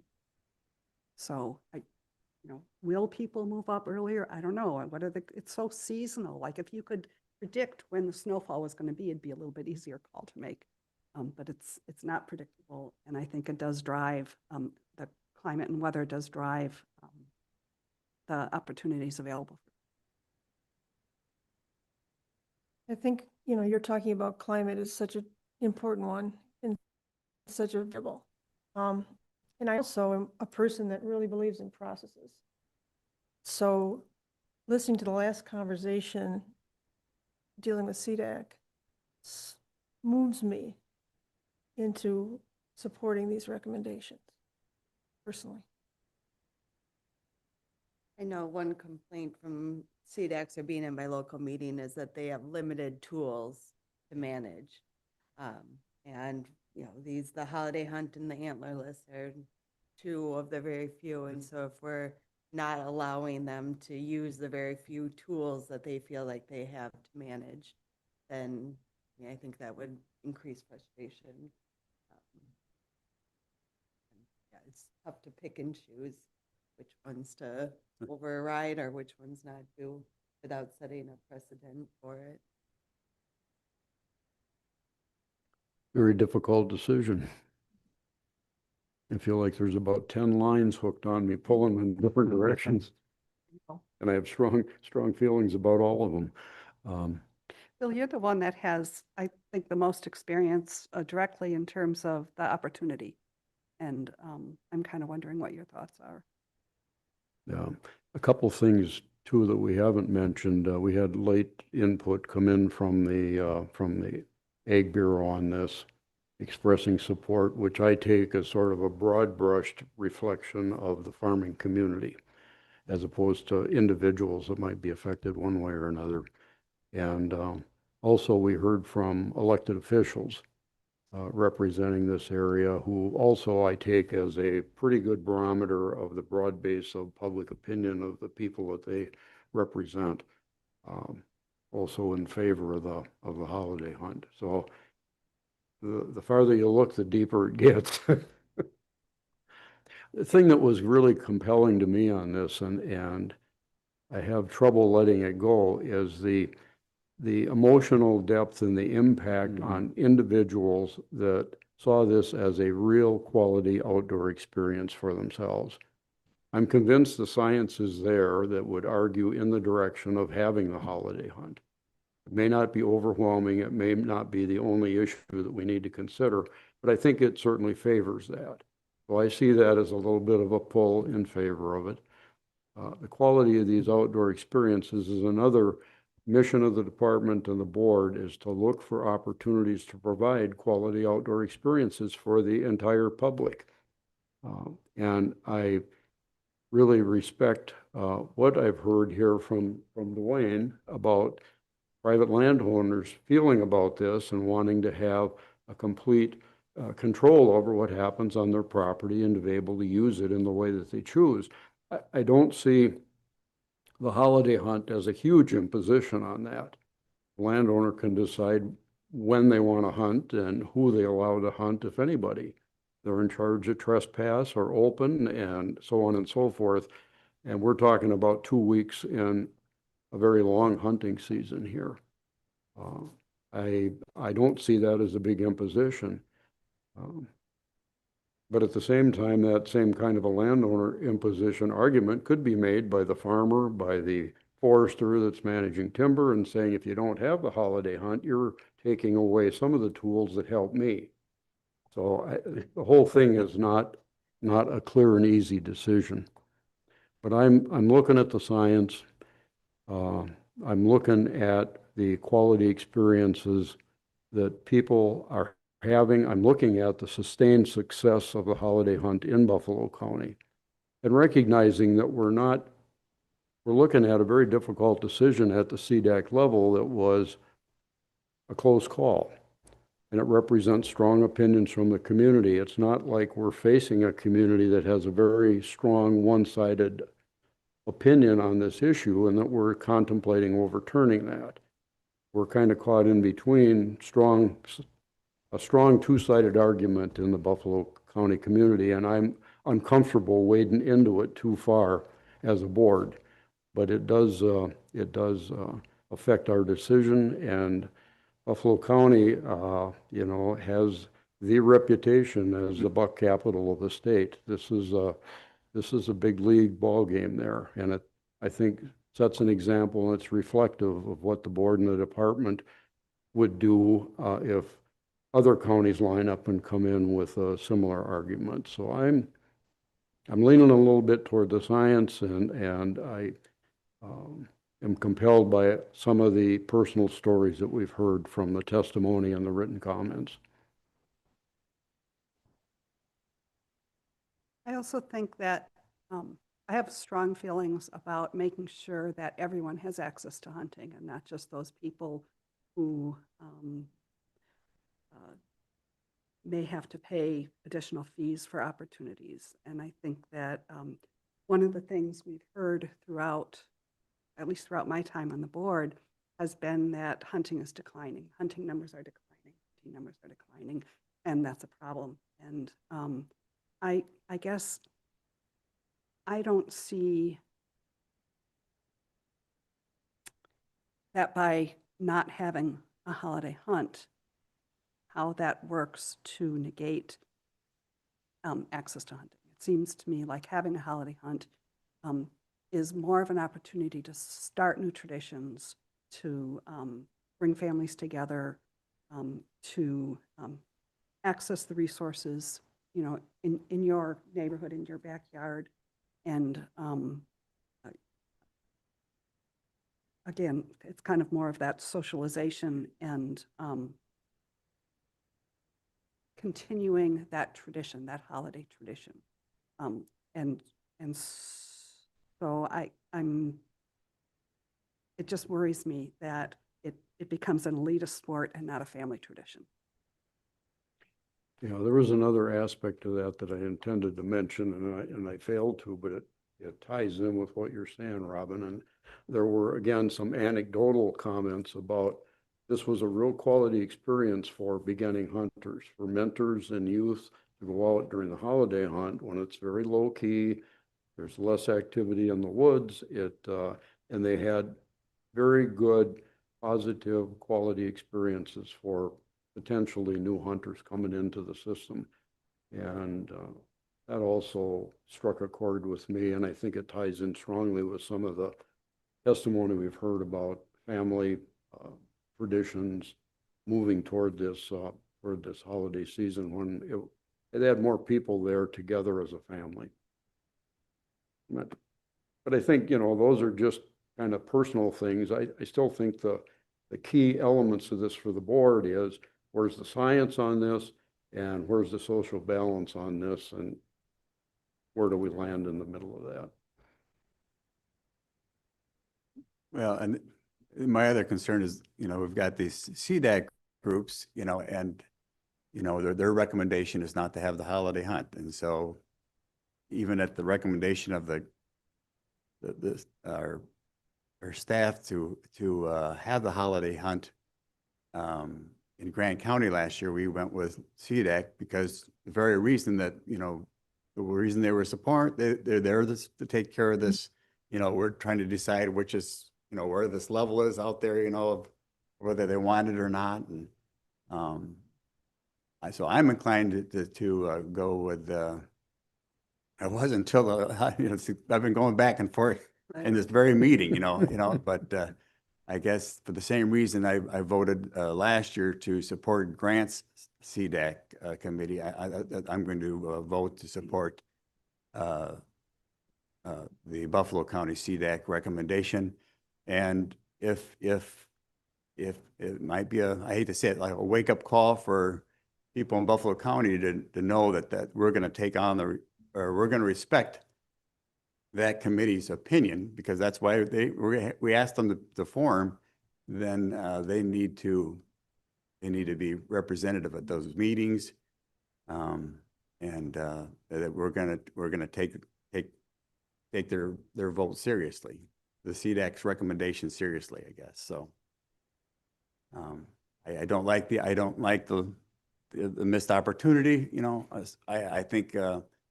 I'm an avid hunter, you know, so I've got a lot of opportunity as was stated, you know, but if I was a college student, you know, a veteran or something like that, I mean, I get that, but I think I'm going to have to vote in with the recommendation of the CDAC committee, because we've asked them to get do that and to get the census of the people of what they want, and so that's what I'm going to do. Madam Chair, I would suggest you get a motion on that. Does someone want to make a motion?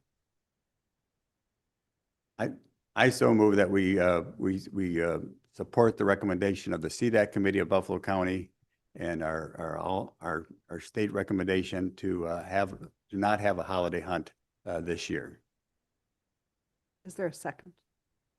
Second. Is there further discussion on the motion? Jeff, I would ask you a question. What's your response to the representative,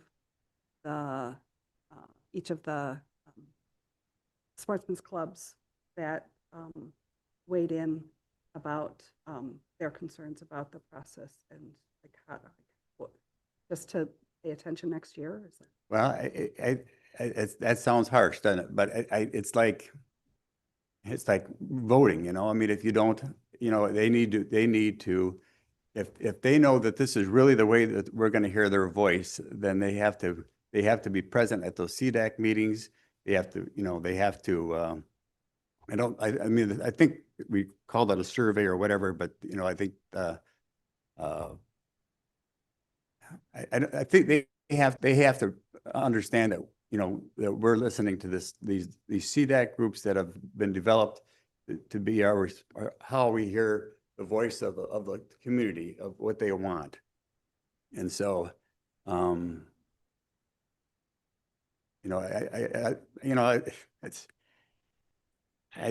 guess it's frustrating. I mean, we're all going through this. I mean, we've heard both sides here, you know, and we're trying to decide, you know, which group is really being more vocal here, you know. But we've asked CDAC to be that voice, and so to not accept their vote, then to me that's then there's fault in our process or something. But I mean, there's definitely opinions on both sides, and we're having opinions on both sides, you know. So I'm going with the procedure, you know, of what we've asked, you know, of that local CDAC group to voice the concerns of the local population of what we should do. And the science, you know, I'm a big science guy, and the science, you know, 6%, you know, and so forth. I don't know. You know, I'd be curious to know how our Grant County came out, like, you know, last year. You know, whether we saw most of those hunters hunt in the earlier season than to harvest those deer. Or, you know, do we know that? We do. The Grant County antlerless harvest did decrease. And then at this year's meeting, in the meeting minutes, if you look through it, the Grant County CDAC identified that they had strong input in favor of the holiday hunt, which then led them to add in the extended seasons again. So similar to the process that you all decided on last year, the decision was made. The decision and input this year was strongly in support to hold the holiday hunt, and then they responded accordingly. So it's likely we may see the very same thing happen here if we support the local CDAC, you know. But I'm still in support of doing that. Even lessons learned or whatever. It just, you know, it just supports the process more, and people will hopefully realize that that's the process we're looking to for the voice of the community, you know, that we can support with the science kind of thing. So I understand what you're saying, Jeff, and I'm not going to be contrary to that, but I would like a point of clarification. I don't want to leave the public and the CDACs with the impression that this is a democratic vote process, and no matter what they do, that we're going to back them. I have great respect for the CDAC process, and we have supported them 99% of the time, but I strongly believe our board responsibility is to take that as influencing our decision, but our decision is based on things other than just what the CDAC is recommending that we do. Okay. And most of the time, we're in perfect alignment and very respectful of their process. Right. But I hear you. What we're hearing on these imperfect polling processes is a fairly heavy influence on the CDAC poll of public opinion that says they favor no holiday hunt. And I accept it as that. But we've also got other sources of input that's making it less clear. Yeah. I think, yeah, and I don't disagree. And I don't know, since I've been on the board, that we've had a situation where we've had that many organized sportsmen's clubs who have been vocal in saying this wasn't the right decision for our county. So that's what makes this unique, and why we're taking the time to really discuss this thoroughly and making sure that you know, I mean, in the big picture of things, is this going to make or break deer hunting in Wisconsin? No, but we want to make sure that we are representing the community as a whole. I think that the CDAC has done their job and they've made their recommendations, and that our job is to look at their recommendations, at the department recommendations, at the biologist recommendations, at, you know, like all of this as a whole, and try to make sure that this is the right thing for the county. Well, maybe a split decision on our vote will send that message that we're looking at both sides carefully, right? I So, think we can agree on yeah, that. yeah. It's not easy. No, No. it's not easy. It's not easy. And it's hard to know all the dynamics that Sure. goes into those situations. So that's, Madam Chair, call a question? yes. All right. So the motion is to accept the CDAC recommendation for Buffalo County for not holding a holiday hunt for the 2026 deer season. All in favor, say aye. Aye. All opposed? Aye. Are you saying nay or aye? I'm saying yes to opposed. Okay. All opposed. So those opposed, raise your hands. Oh, the deciding vote. Oh, I didn't want, should have voted faster. You're twitching, Rachel. Please abstain. Then we're tied. I think I'm going with Jeff, and I think I was going to save this for my board member matters, but I think there's a lot of power with going to local meetings and participating locally in the process, whether it's CDAC meeting or whether it's your county planning and zoning, that, you know, locally is where people need to focus their time and attention and can really make a difference. Okay. So the vote is 3-2 in favor of Jeff's motion, and the CDAC recommendation is approved for Buffalo County. Thank you all for your testimony, your passion, your commitment.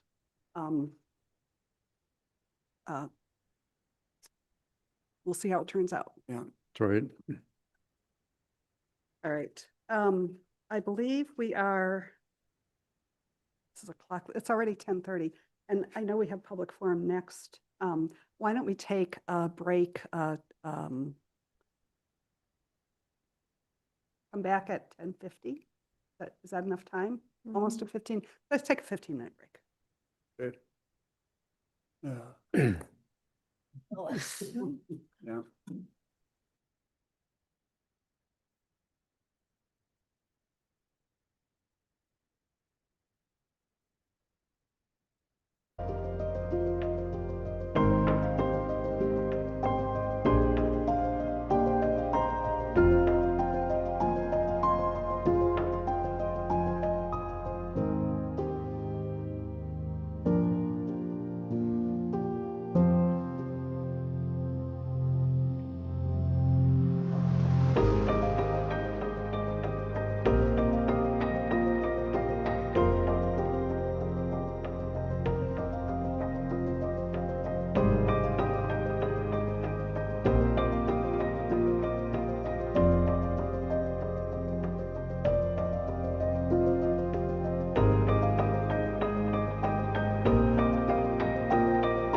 I think so too. Thanks, everyone, for allowing us to have a break. It was a good discussion, and it gave us a few minutes to kind of get back into the swing of things here. Our next item is open forum. And for our speakers presenting information as part of the open forum, we ask again that you keep your verbal comments to 3 minutes or less. If you need more time, you're welcome to submit the whole of your comments in writing to Ashley, who will forward them to us. In order to help you monitor your time, we have a light system that begins with a green light, changes to yellow when you have 30 seconds left, and turns red when your time is up. And we ask that you bring your comments to a close. For our speakers presenting virtually via Zoom, we've implemented a timer that will appear in the top right corner of the screen to notify you when there's 1 minute remaining in your speaking time. We're grateful that the speakers honor the time limit and close their comments when the red light appears or their time is up. Also, I want to make sure that folks understand that the open forum is not typically a time when the board debates a particular topic. Topics you discuss with us have not been public noticed for discussion and or action, and so therefore we are here to just listen. We listen, we ask clarifying questions if needed, and then we consider your thoughts for either future agenda items or action as warranted. Also, please understand that some topics brought forward during the open forum may be outside the scope or authority of the DNR and the board, and there's little response we're able to provide on those topics. If we don't ask questions, please know that we've heard you and that your voice is important to us. So I'll go to the speakers list that we have here. The first speaker is virtual. Lisa Braley is here to discuss industrial wind turbines. Lisa, are you here? I am here. However, somebody stopped my video. The co-host stopped my video. All right, we're I think working on it. You should be able to start it again. There you go. There we go. Here we go. Perfect. All right, let me get to me. Thank you, Lisa. Oh, thank you. I appreciate it. Go ahead. Okay. Good morning. My name is Lisa Braley, and I will be speaking about my continued concerns with Pattern Energy LLC placing industrial wind turbines near Yellowstone Lake State Park and wildlife areas in Lafayette County. This park and wildlife area total almost 5,000 acres of publicly funded resources that are the responsibility of the Wisconsin Department of Natural Resources to protect and preserve. I was advised by the Fayette Township Chairman, Bob Hermanson, that the development manager for this project, Michael Goff from Pattern Energy, told Mr. Hermanson that if the DNR asked Pattern to avoid certain areas, Pattern would follow the DNR requests. With that said, can you please explain to me and thousands of citizens, visitors, and taxpayers why there are currently 9 to 13 industrial wind turbines placed on a map in the DNR's recommended avoidance area? There are hundreds of thousands of birds and bats that migrate through this area, use it as a rest stop, summer home, and yet the DNR is not pushing back on IWTs being placed in DNR recommended avoidance areas. Why? In the last meeting I attended, Chair Schmidt stated that it is the PSC who determines placement of IWTs. I don't believe that's accurate. It is the PSC that approves the entire project, not specific siting placement for IWTs. So again, why is there still IWTs on a map in DNR recommended avoidance areas? You do have the power to push back. If this project was proposed next to the crown jewel of the DNR, otherwise known as Devils Lake State Park, I know there would be an extreme push from the DNR not to allow massive rotating skyscrapers from destroying views, killing birds and bats, and fragmenting habitat. The entire Upland Winds proposed IWT project is an environmental catastrophe waiting to happen. This area is in the drift list on top of karst topography, documented and undocumented lead and zinc mines. Our soil, lake, private wells, and streams are at high risk for contamination and fall under the DNR's watch. I sadly see the Wisconsin Department of Natural Resources constantly sending emails like, save the bats, save the endangered species, just send us your money. If you truly want to save bats, migratory birds, wetlands, habitat, plant and flora, endangered species, and migratory corridors, the first place you need to start is to stand up to industrial wind turbine companies, hold them accountable for their statements to our township, and tell them to stay out of the driftless area, away from sensitive areas, state parks, natural areas, and state wildlife areas. You should and can do more. We are watching, and we look forward to you pushing back and stopping irresponsible placement of IWTs. Thank you. Thank you very much, Lisa. Are there any questions for Lisa? Thank you for your time. We really appreciate it. Thank you. Our next speaker is also virtual. Howard Hill is here to discuss about ice throw, data concerns. I'll let him describe, talk about. Howard, are you there? Hello? Yes, hello. Hi, thank you so very much. It's a pleasure to be able to have the opportunity to speak with you again, and I really appreciate it. I'm referencing today the DNR's turbine avoidance map that I had presented to the board at a prior NRB meeting, which shows several wind turbines cited by the Pattern LLC within your avoidance area. And this study regarding ice throw analysis provided to Pattern by a third-party analysis. This is Pattern's own information, which I believe you were forwarded through the liaison. In this particular study done in Canada for Pattern, it stated that the risk of ice throw is a notable hazard for wind turbine operations in cold climates. Although there have been limited ice throw events leading to public property damage globally, the consequences associated can be significant, potentially leading to serious injury or fatality, and therefore should be mitigated as reasonably achievable. Each incident or accident caused by ice throw is an unnecessary event and will decrease the public acceptance of wind energy. The study goes on to further state that in their design, the maximum ice throw distance for these turbines is about 507 meters, which is 1,663 feet. Mind you, these turbines in this study are indeed slightly higher than the proposed turbines in the Uplands East project, a difference of approximately 150 feet. The turbines proposed are as close as 725 feet to your boundary fence in Yellowstone Wildlife Area Public Recreation and Hunting Grounds. There are two others in the southwest. These are all in the southwest corner of the map that I provided to you, or the southeast corner rather. The others are 737 feet, and there's another one which is 1,100 feet approximately. Not only are some of Pattern's turbines sited within your avoidance area map, which is amazing to comprehend, where turbines should not be constructed for concerns of sensitive bird and bat populations, but some are also sited so close to your land used by hikers and hunters that the turbines would cause harm to those using your land.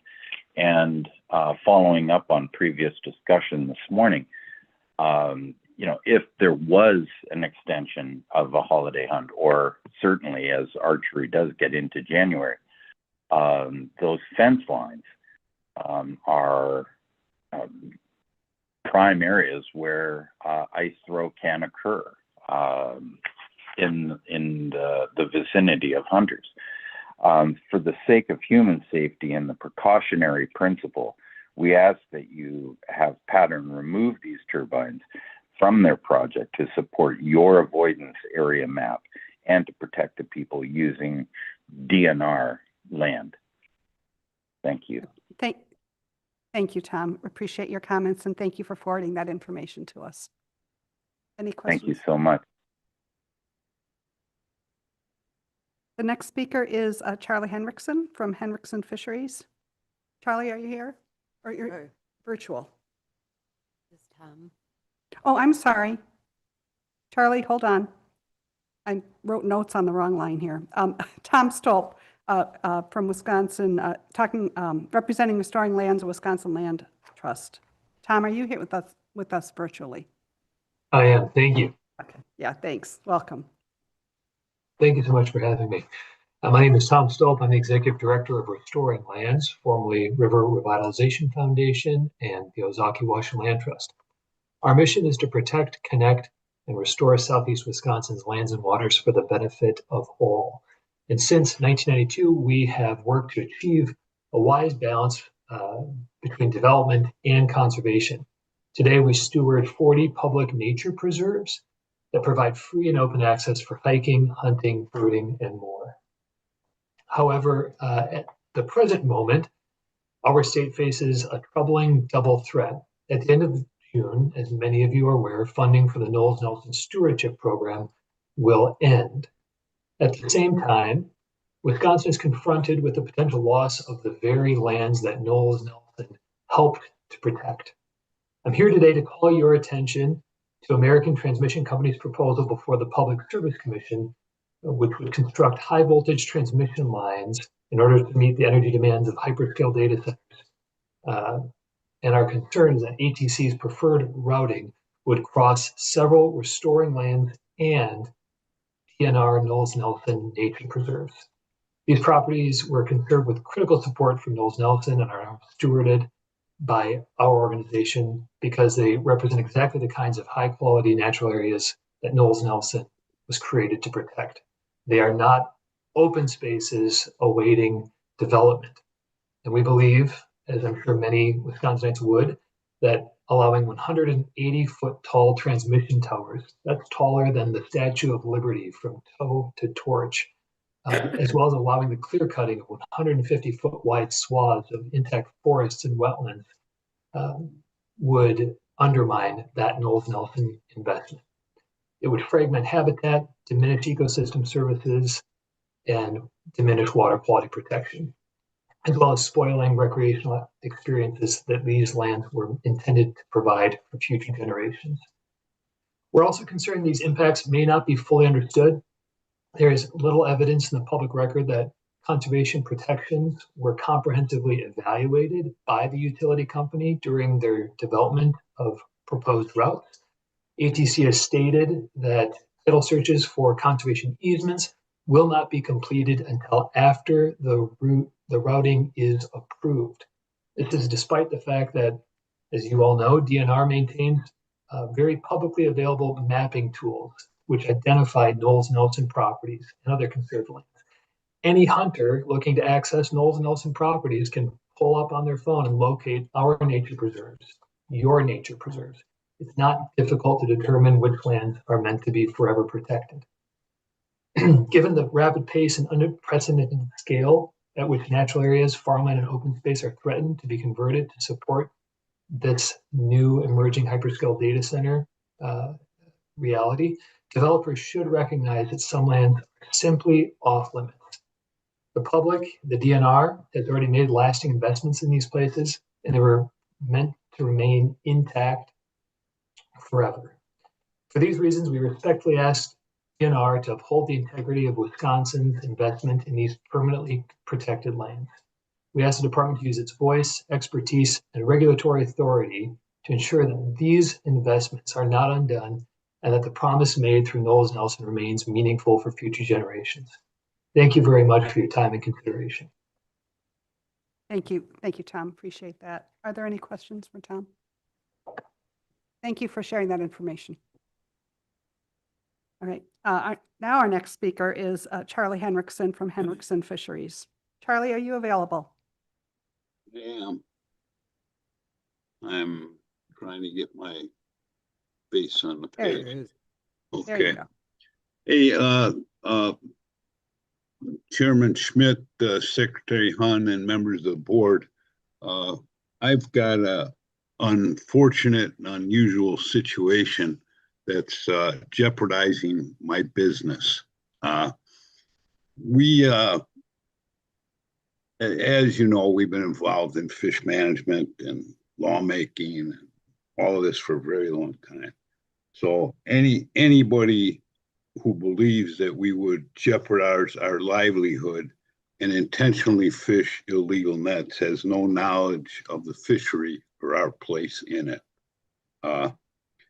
We had fished a third net in Grid 902 that several years ago was restricted to one net per license.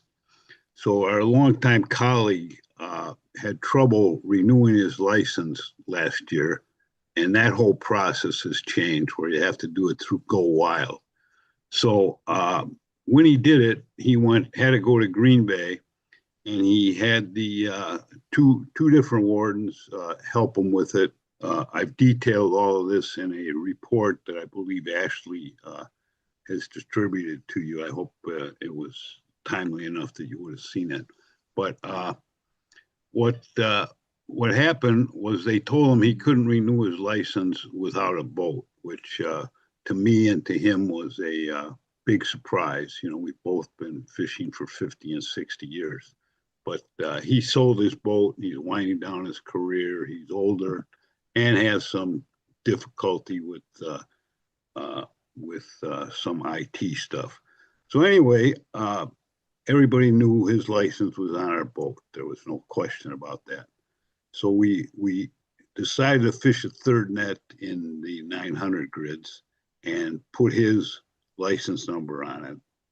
Every day that we lifted that net, we prepared paper reports.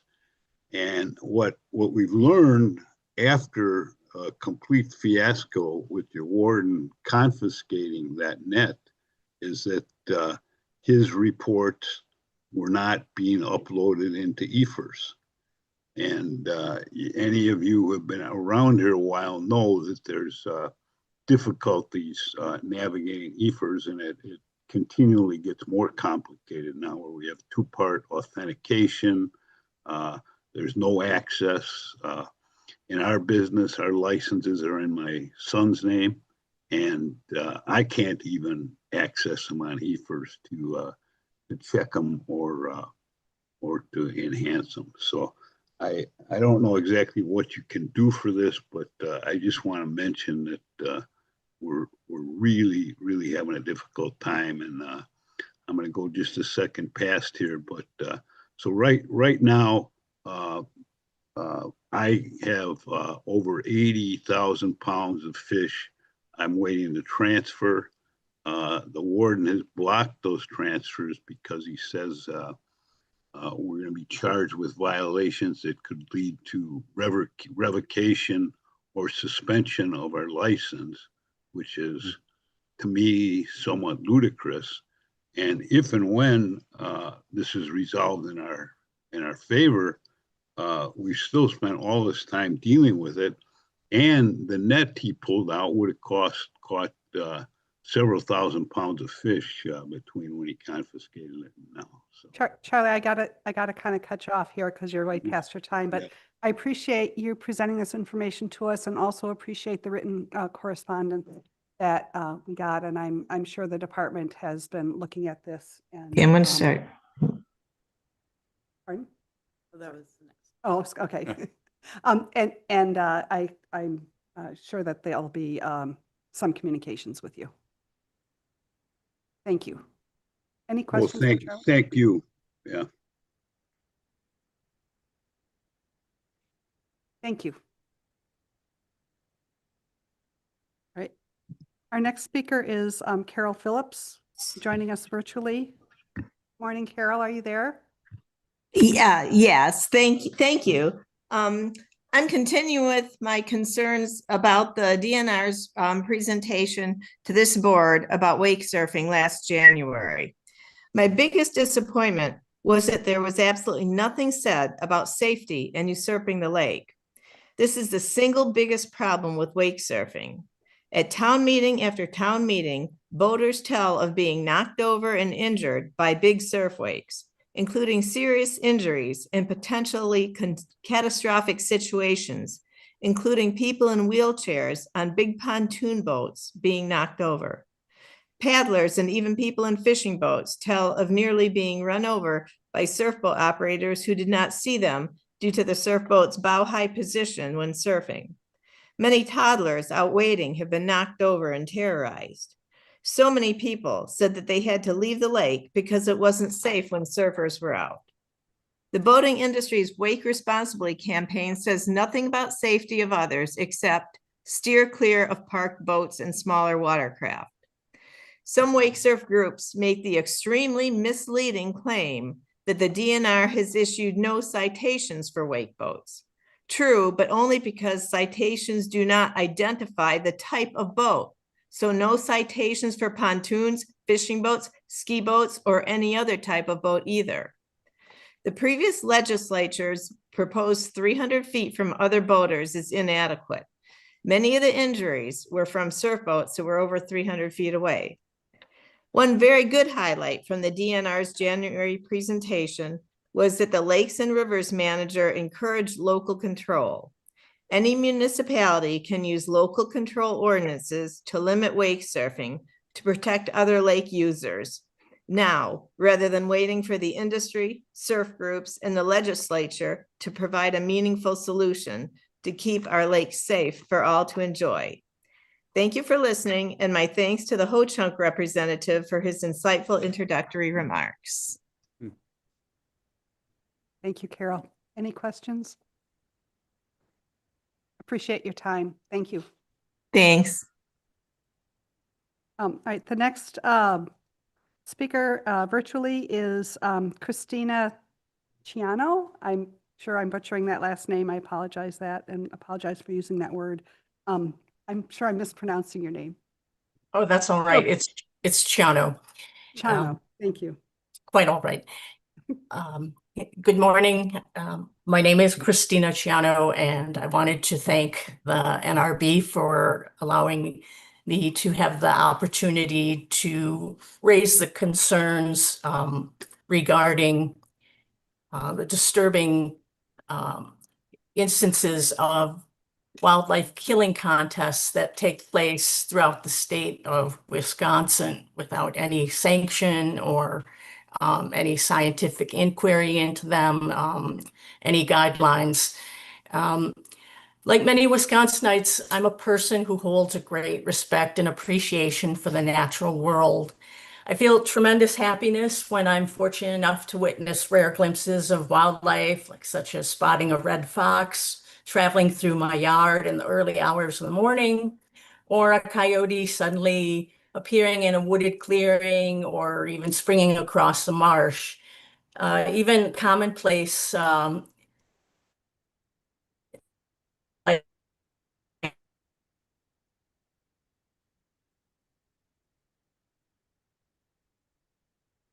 I think we have some technical issues here.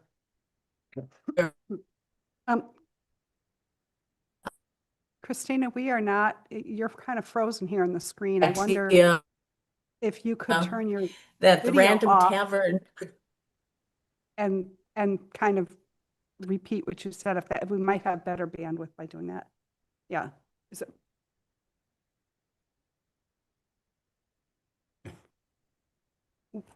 We're not, I think you might be muted.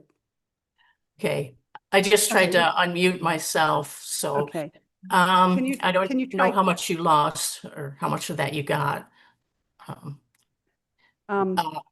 We got about the first 30 seconds of it. Okay, I'll continue then. Hopefully I won't get muted, or sorry about that. I was disgusted by the idea that the Random Tavern could sponsor a public invitation to wantonly carry out the unsanctioned killing of wild animals for no other reason than to award a nominal cash prize and to celebrate indiscriminate killing. These so-called contests rack up an obscene body count of once thriving creatures that are deliberately destroyed in an unjust manner under the dubious pretense of competition. In the end, those bodies are not designated as food or used for scientific inquiry. After being weighed, tallied, and possibly photographed, they are routinely thrown into dumpsters or are left to rot in landfills or ravines. A more depraved or gruesome disregard for life in the natural world has never been so casually demonstrated by individuals who claim they're participating in a contest. I feel that I had an absolute obligation to speak out against this bizarre, unethical practice. So I echo the words of Theodore Roosevelt when he said, "The wildlife and its habitat cannot speak, so we must and we will." Participants and proponents of killing contests claim that killing coyotes and other animals protects deer and elk and prevents livestock losses. Yet the best available science illustrates that randomly killing wildlife does not increase public safety or decrease conflicts with livestock and domestic animals. There's absolutely no scientific evidence involved with such rationalizations, nor is there any monitoring of how random mass killings affect the greater landscape and wildlife habitat. There's no science involved in any of these activities that take place whatsoever. Killing contests are a violation of the public trust doctrine. The doctrine holds that wildlife is a shared public asset that must be protected and maintained for present and future generations. The lack of regulations concerning fair chase, hunting seasons, quotas, night hunting, and spotlighting Use of electronic calls and the use of high-powered weapons leads to egregious ethical violations on the part of contest participants.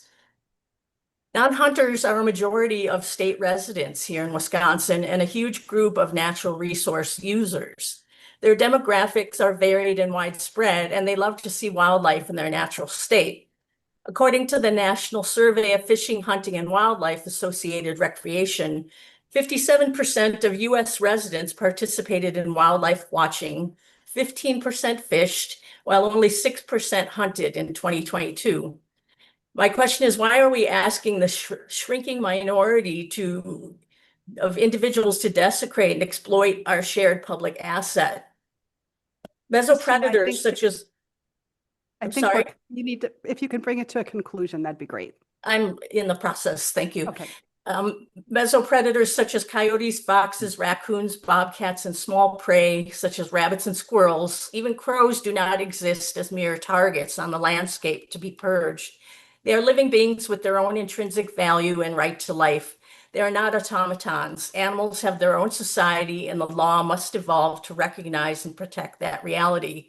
There are killing contests are illegal in 10 states in this country. They're Arizona, California, Colorado, Maryland, Massachusetts, New Mexico, New York, Oregon, Vermont, and Washington State. They should also be banned in Wisconsin. I asked the NRB to give their scrutiny to and weigh in on this neglected issue, which its supporters have worked to keep secret from the public. In closing, if I may, I offer the NRB this quote by a Canadian-French astrophysicist, Hubert Reeves, for them to reflect upon. Man is the most insane species. He worships an invisible God and destroys a visible nature, unaware that this nature he's destroying is the God he's worshiping. Thank you for your time. Thank you, Christina. Any questions? Thank you. Appreciate your input. Next speaker is Maria Bradley. Maria, are you available? Hi. Hi, Maria. Can you see me, hear me? Yes, we can. Yep. Hi, good. thank you. It's Maria. So I'm thank just going you. to give my comments. I'll try to keep it inside the time. Good morning. My name is Maria Bradley. I live in Rose Valley, Pennsylvania, and have, after living on Lake Michigan in Milwaukee for 20-some years, I'm a craniosacral therapist specializing in the work of healing from trauma. Nature and wildlife are the most profound resources to me. I walk, camp, and hike in nature to restore my sense of continuity with the source of life. Today, I wish to express my ongoing distress about the widespread practice of wildlife killing contests in Wisconsin, and to ask the board for meaningful help in putting an end to this extreme form of wanton slaughter and all its devastating effects. As I addressed the board several months ago about this appalling violation these contests commit against the most basic reverence for life and for the creatures of this creation, today I want to emphasize the individual and social human cost of these contests. With a tiresome regularity, whenever I or anyone speaks on behalf of wildlife against their abuse and wanton slaughter, and I'm not talking about hunting in general. I'm talking about sadistic blood sport, the taking of pleasure in the suffering and killing of animals. Proponents of these contests and extreme forms of hunting that violate the principle of fair chase, I and fellow advocates are accused of being too emotional and of anthropomorphically projecting our feelings onto dumb animals. To this, I wish to respond. It takes no great act of feeling to recognize in other animals their intelligence, their skill, their strong sense of social connection and care for each other. They play, they bathe, feed, and care and mourn for each other deeply when one of their kin dies or is killed. What it does take to recognize this is both curiosity and empathy, which are both capacities that are essential to human intelligence and to education, to learning, and to science.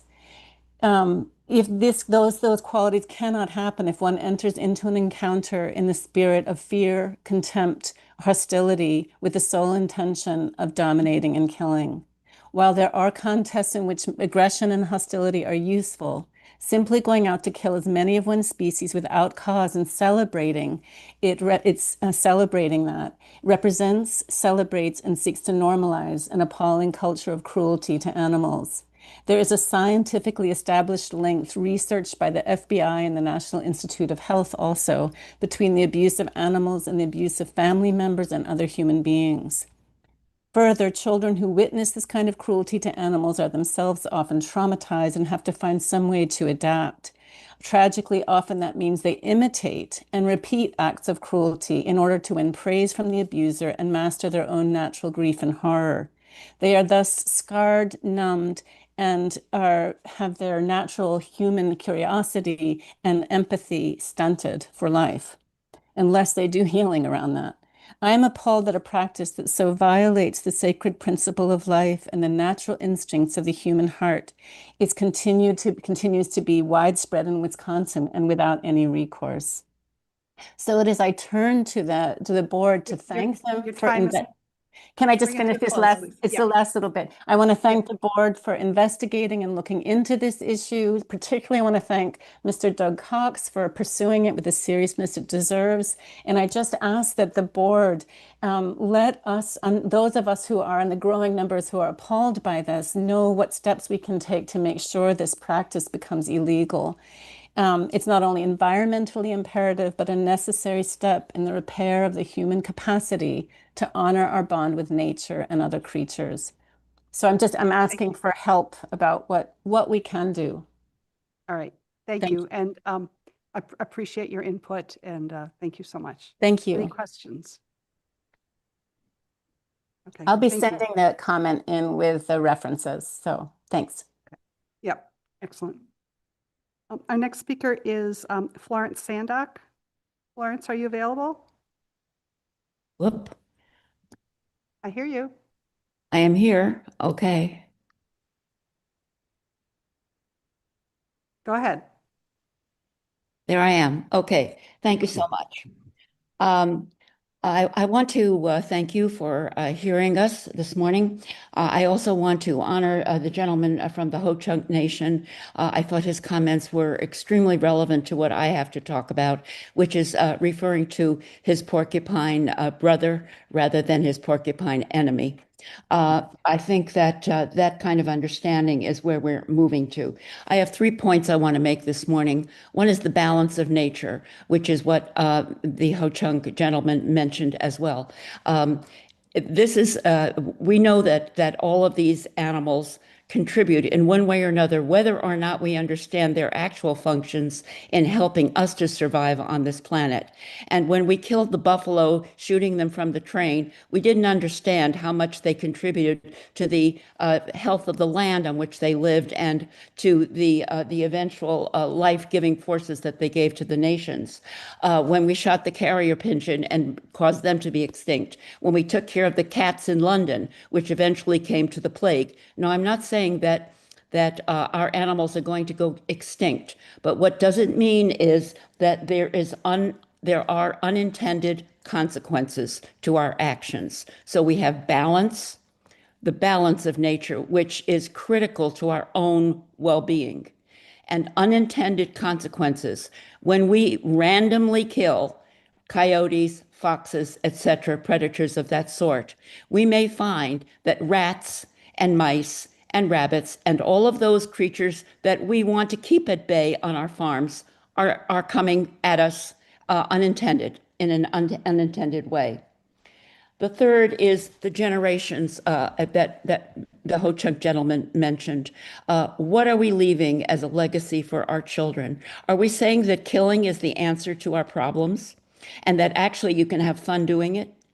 What kind of heart and mind do we want to cultivate? Do I want to cultivate in my grandchildren? Do I want them to understand that we are a living universe in balance? And when we disturb that balance, we disturb our own ability to live on this planet. And we are fighting, just as you on the board are fighting every day to overturn the effects of our culture, which is destroying our natural habitat at a rate we can hardly even keep up with. And so these wildlife killing contests, which are random, and I was impressed by the very long discussion you had with, number one, respecting the opinion of the people of the county that do not want to have a deer contest, but also the respectful and deliberate way in which you try and balance how much can we take, how much is necessary, and how much is not. Wildlife killing contests are winner take all. There's no deliberation. There's no mindful to it. It's simply have some fun. A killing spree is really that what we want as our legacy to our children. So please Thank you, continue your advocacy in trying to get these contests stopped. We appreciate that very much. Thank you. Any Thank- questions? Okay, thank you. All right, the next speaker is Linda Hendricks, who is dialing in. Linda, are you available? Hi, can you hear me? Yes, we can. Oh, did I wait a second? Okay, good morning. I'm sorry. I missed somebody. Can we Jim. go back? Yes.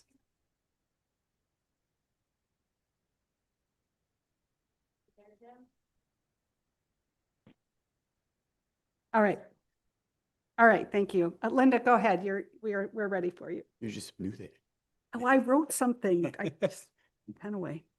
Okay, good morning. In one week, July 1, hound training begins on bear in Wisconsin and runs for 2 solid months in often record heat. Bear have no sweat glands and are not meant to run for extensive periods of time. Hounding often exhausts bear to the point they cannot tree. They may then turn on hounds as a final defense. Hounding also can separate the sow and cubs and puts cubs at risk from hounds, or they may become orphaned. Residents and non-residents can train dogs with no license required on our bear in Wisconsin. This barbaric practice wreaks havoc on our wildlife and needs to stop. I want to bring your attention to the training practices that occur in Wisconsin. There are 37 hound training operations in this state.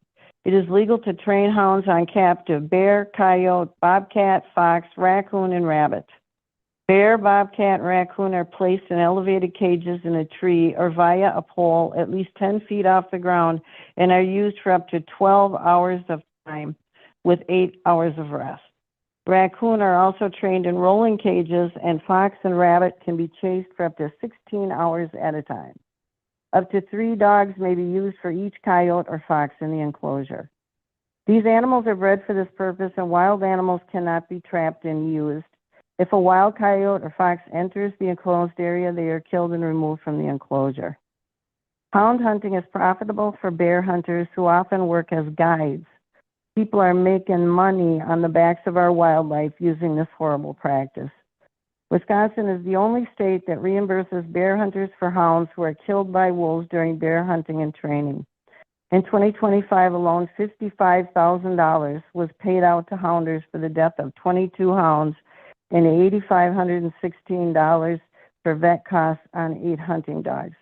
It is important to note that a large number of bear hunters disregard wolf caution areas, even though the DNR sends regular alerts out via email. This info is readily available on yearly bear hunter surveys, on which they are asked if they are aware of wolf caution areas and if they alter their hunting location due to that knowledge. Knowing this, I hearken you to pay no heed to the harrying wolves away from livestock resolution that appears to have passed in multiple counties on the WCC spring survey. I believe this is an attempt to hound on wolves outside of the wolf hunting season. Hound hunting on wildlife is animal abuse from start to finish. It's time to stop this barbaric practice in Wisconsin. Thank you for your time.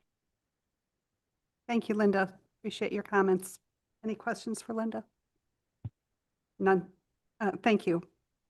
All right, our next person is Karen Mahuna.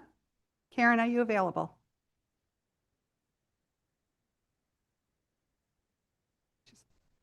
Karen, can you hear us?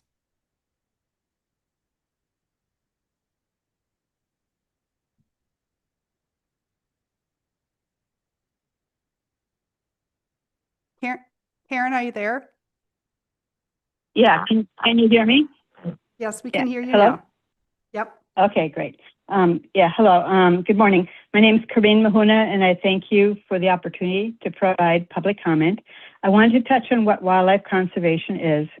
From my understanding of attending numerous meetings, the hunter's definition of wildlife conservation is ensuring that there continue to be adequate numbers of their desired prey animals to be able to continue hunting them year after year. This appears to be a very narrow definition of conservation that does not align with the majority of the public. There appears to be little understanding of or concern by many for healthy, intact ecosystems.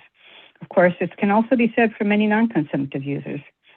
Why else would there be such resistance to transitioning away from lead ammo and tackle or the extensive use of rodenticides, both of which are poisoning and killing numerous species beyond the target species?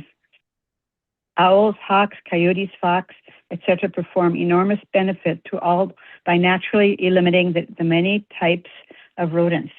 Moreover, wildlife management often appears to be driven primarily by hunter satisfaction and the lobbying of large organizations such as Hunter Nation, trapping organizations, and the Bear Hounders Group. Why else would Wisconsin allow the hounding of bear, wolves, and wildlife? From almost the moment that bears emerge from hibernation, they are exposed to tremendous amounts of bait piles consisting of a variety of unhealthy junk food, which in northern Wisconsin makes up 40% of a bear's diet. Additionally, why is it only encouraged and not mandated regarding the inclusion of chocolate, which is a known toxin to many animals? To me, this shows a complete lack of accountability that we would allow chocolate to be included in bait piles. Bears are then run by hounds during July and August, the hottest part of the summer, often for hours at a time. What happens to their cubs? How many end up getting separated and die from starvation or predation? Is this conservation? Hunting season starts in September and the woods continue to be flooded with hounds. But the effect of the hounds is not limited to their impact on bears. They also encounter wolves and coyotes and their young that they create havoc with. Research done in Europe and Western states show that the presence of dogs, even those on a leash, much less free-roaming dogs or packs of hounds, stresses out deer, ground-dwelling birds, and other wildlife and causes them to use the landscape differently, may lower their reproduction, success, or immunity. This was noted especially with packs of hounds with their loud and constant barking. How is that considered conservation? Additionally, hunting with hounds not only impacts how wildlife, but also how humans use the landscape, as hound packs have attacked people's pets and people themselves and their livestock. If people actually care about wildlife conservation, then it would make sense that we all give wildlife more space, whether it's not walking your dog in the forest during fawning time, or more critically, by reducing the time that hound packs are allowed on the landscape. Let's be conservationists with the actions that we take, not conservationists in name only. Thank you. Thank you, Karen. Appreciate that. Any questions? Thank you. Our next speaker is Lois Lehman. Lois, are you there?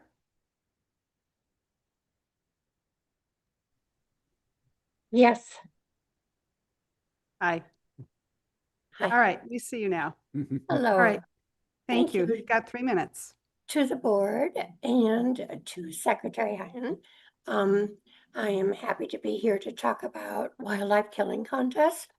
And I'm going to skip some parts of my testimony. I loved what I have heard and learned from. I don't want to repeat what Heidi, my dog, and I found on a trail that was animal cruelty. So hunting, there is hunting and there is wildlife killing contests. Animal cruelty happens year-round in Wisconsin, called wildlife killing contests. It starts in January when the Marshall Lions Club holds its annual coyote and bunny hunt. I asked in a telephone call the organizer why they hold a wildlife killing contest. And he said, there are too many.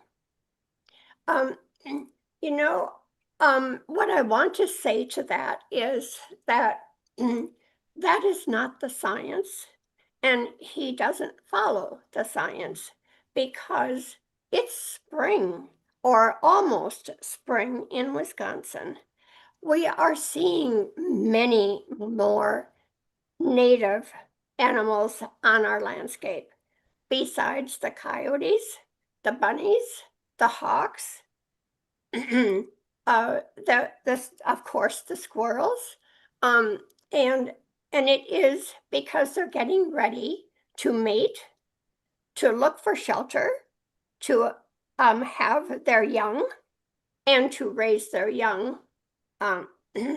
So that is one of the questions. I just wanted to correct the misinformation about sometimes maybe why some people say that they believe in the wildlife killing contest. The other is that, well, we raise money, the Lions Club, and we donate a variety of charities.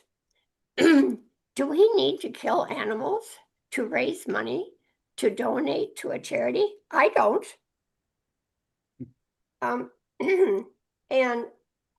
the last thing I guess I wanted to say is you have heard that the population can sustain loss. Well, you know, the DNR does not even collect population numbers on many of these unprotected species.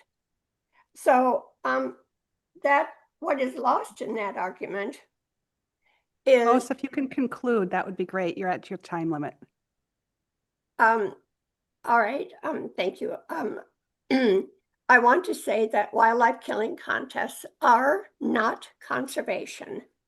They do not follow the science of wildlife management policy, with experts in the agency monitoring trends that occur in the predator-prey relations. Okay. Thank you very much, Lois. Excuse me, I just want to make one more comment, because you heard, well, what to do with these animals after the contest. So that has to be considered. I want to thank you for taking this issue seriously. During you, Lois. the months since January, when we met Lois, with you Lois, for the first time, I have one more sentence, thank you. We want to help you move forward with the process to stop these killing contests in Wisconsin forever. Thank you very much. Any questions? Thank you very much. And our last speaker, Debbie Byer. Debbie, are you here? Thank you for your patience. Welcome.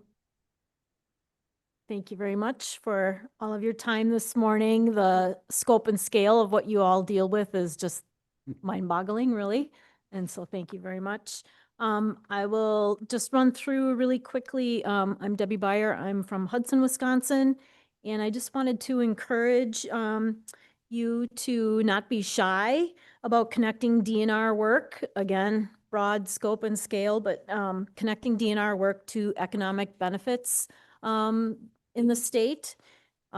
This was brought to my attention, really a kind of a missed opportunity from a news release that came out June 9th. And I brought a couple copies with me. So I think you can get them from Ashley if you're wanting one. But the title is Governor Evers, Wisconsin Department of Tourism announced fourth record-breaking year in a row for Wisconsin tourism, shattering records for visitors and revenue. I was really excited to read this. And then I was really disappointed after I read it, and there was no mention of the foundation that natural resources play in the tourism industry in Wisconsin. The Office of Outdoor Recreation was minimally mentioned, but not really in any detail. There really was no highlighting at all how important our water quality is, how important our fisheries are, how important our beautiful forests that are under attack from numerous, climate change, invasive pests, so on and so forth. Our wildlife, our state parks and trails. There was no mention of how important those elements, clean air even, think of that. So in light of the ever-tightening budget and the need for a modernized funding model for DNR work in Wisconsin, I was just so surprised that in $27 billion being the record in tourism economic impact in the state, there was no mention of natural resources. And so I encourage you to build or strengthen a partnership with the Department of Tourism so that tourism and natural resource management are presented very visibly as being things that go hand in hand, because they go hand in hand. One impacts the other. It's a very interdependent relationship. So such an economic boom as is highlighted in this June 9th news release really is a point of justification for the state to invest a significant and substantial amount of funding for natural resources work. So please don't be shy about making these connections and making it very visible and partnering with the other entities in Wisconsin that really are economic drivers in the state, but they're built on the resources that we all are charged with taking care of and managing. Please be proactive. I think the general citizenry of this state is not aware of the connections, the impacts, the benefits, and the needs. So let's make a point of this interrelationship and really turn it into a win-win for all in Wisconsin. Thank you. Thank you, Debbie. Appreciate it. Was it Jim Bassett that we missed? Is he on? Okay, all right. All right, well, thank you everyone for your ability to listen to the public forum, and we appreciate the time that they took to come. The next item we have, informational item. We'll move on to that section. The results of input on the 2026 Wildlife Management Spring Hearing Agenda. Scott Harrell, is he joining us virtually? Good morning, Chair Schmidt. Can you hear me? Hey, Scott. Go ahead, you're on. All right, thank you. Yep, joining virtually today. Would have been happy to miss you guys out in the field. We always enjoy this, but joining virtually today. So good morning, Chair Schmidt, Secretary Young, and members of the board. I am Scott Carroll, the Wildlife Regulation Policy Specialist, and I'm here today to give an informational update on the results of the 2026 Wildlife Management Spring Hearing Advisory Questions. Next slide, please. Thank you. So just some quick background information on this topic. All department questions were advisory only in 2026. That means that the department doesn't have an accompanying rule with these questions and that we are only seeking the public's input. These questions originate from department staff, species advisory committees, and from the Wisconsin Conservation Congress. And the results from these questions will be discussed further internally, and they may return to the board in the future as rule proposals. Next slide, please. So now let's discuss the results of the input. And since there are so few questions, I'll go through each one question one by one. So if we go to the first question,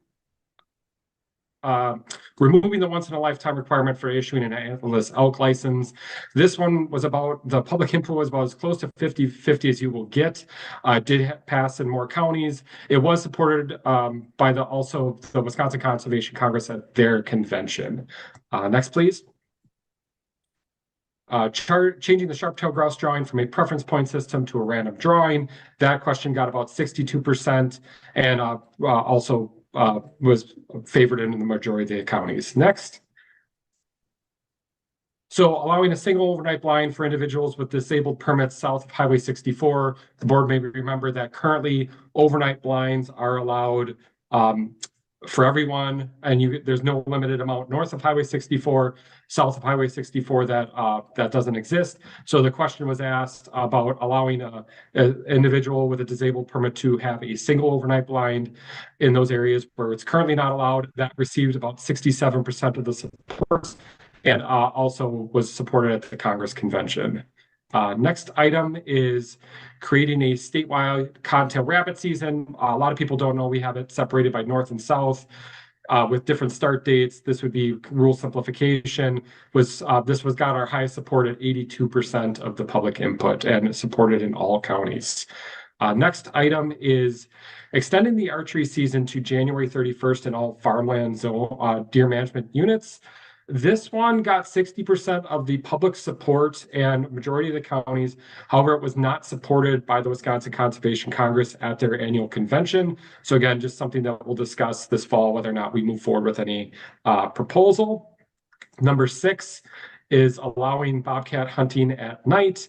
This one only got about 42%, and again, didn't get support in the majority of the counties as well.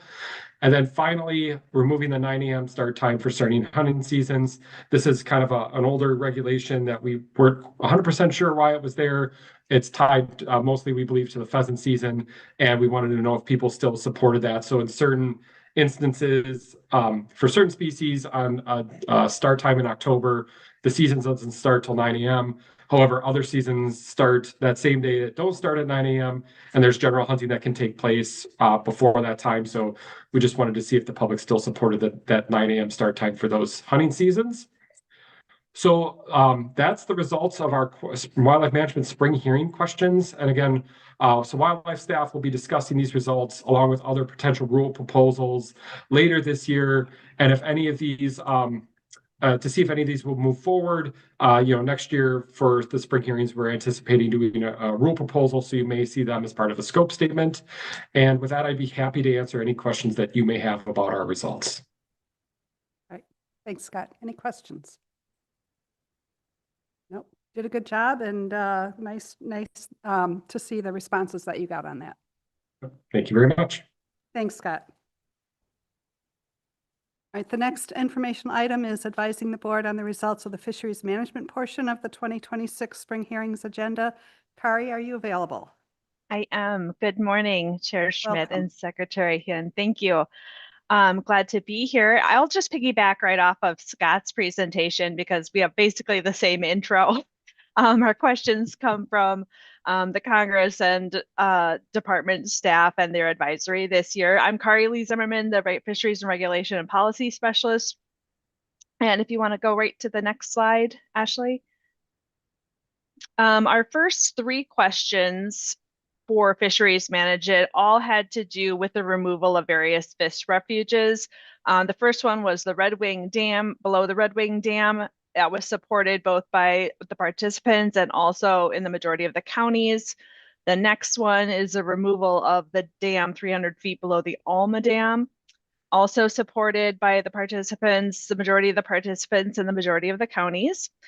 And the final one related to a refuge removal is the removal of the dam below the Onalaska Dam. Again, supported by the participants. And all 3 of these refuges have been determined to not be of biological necessity.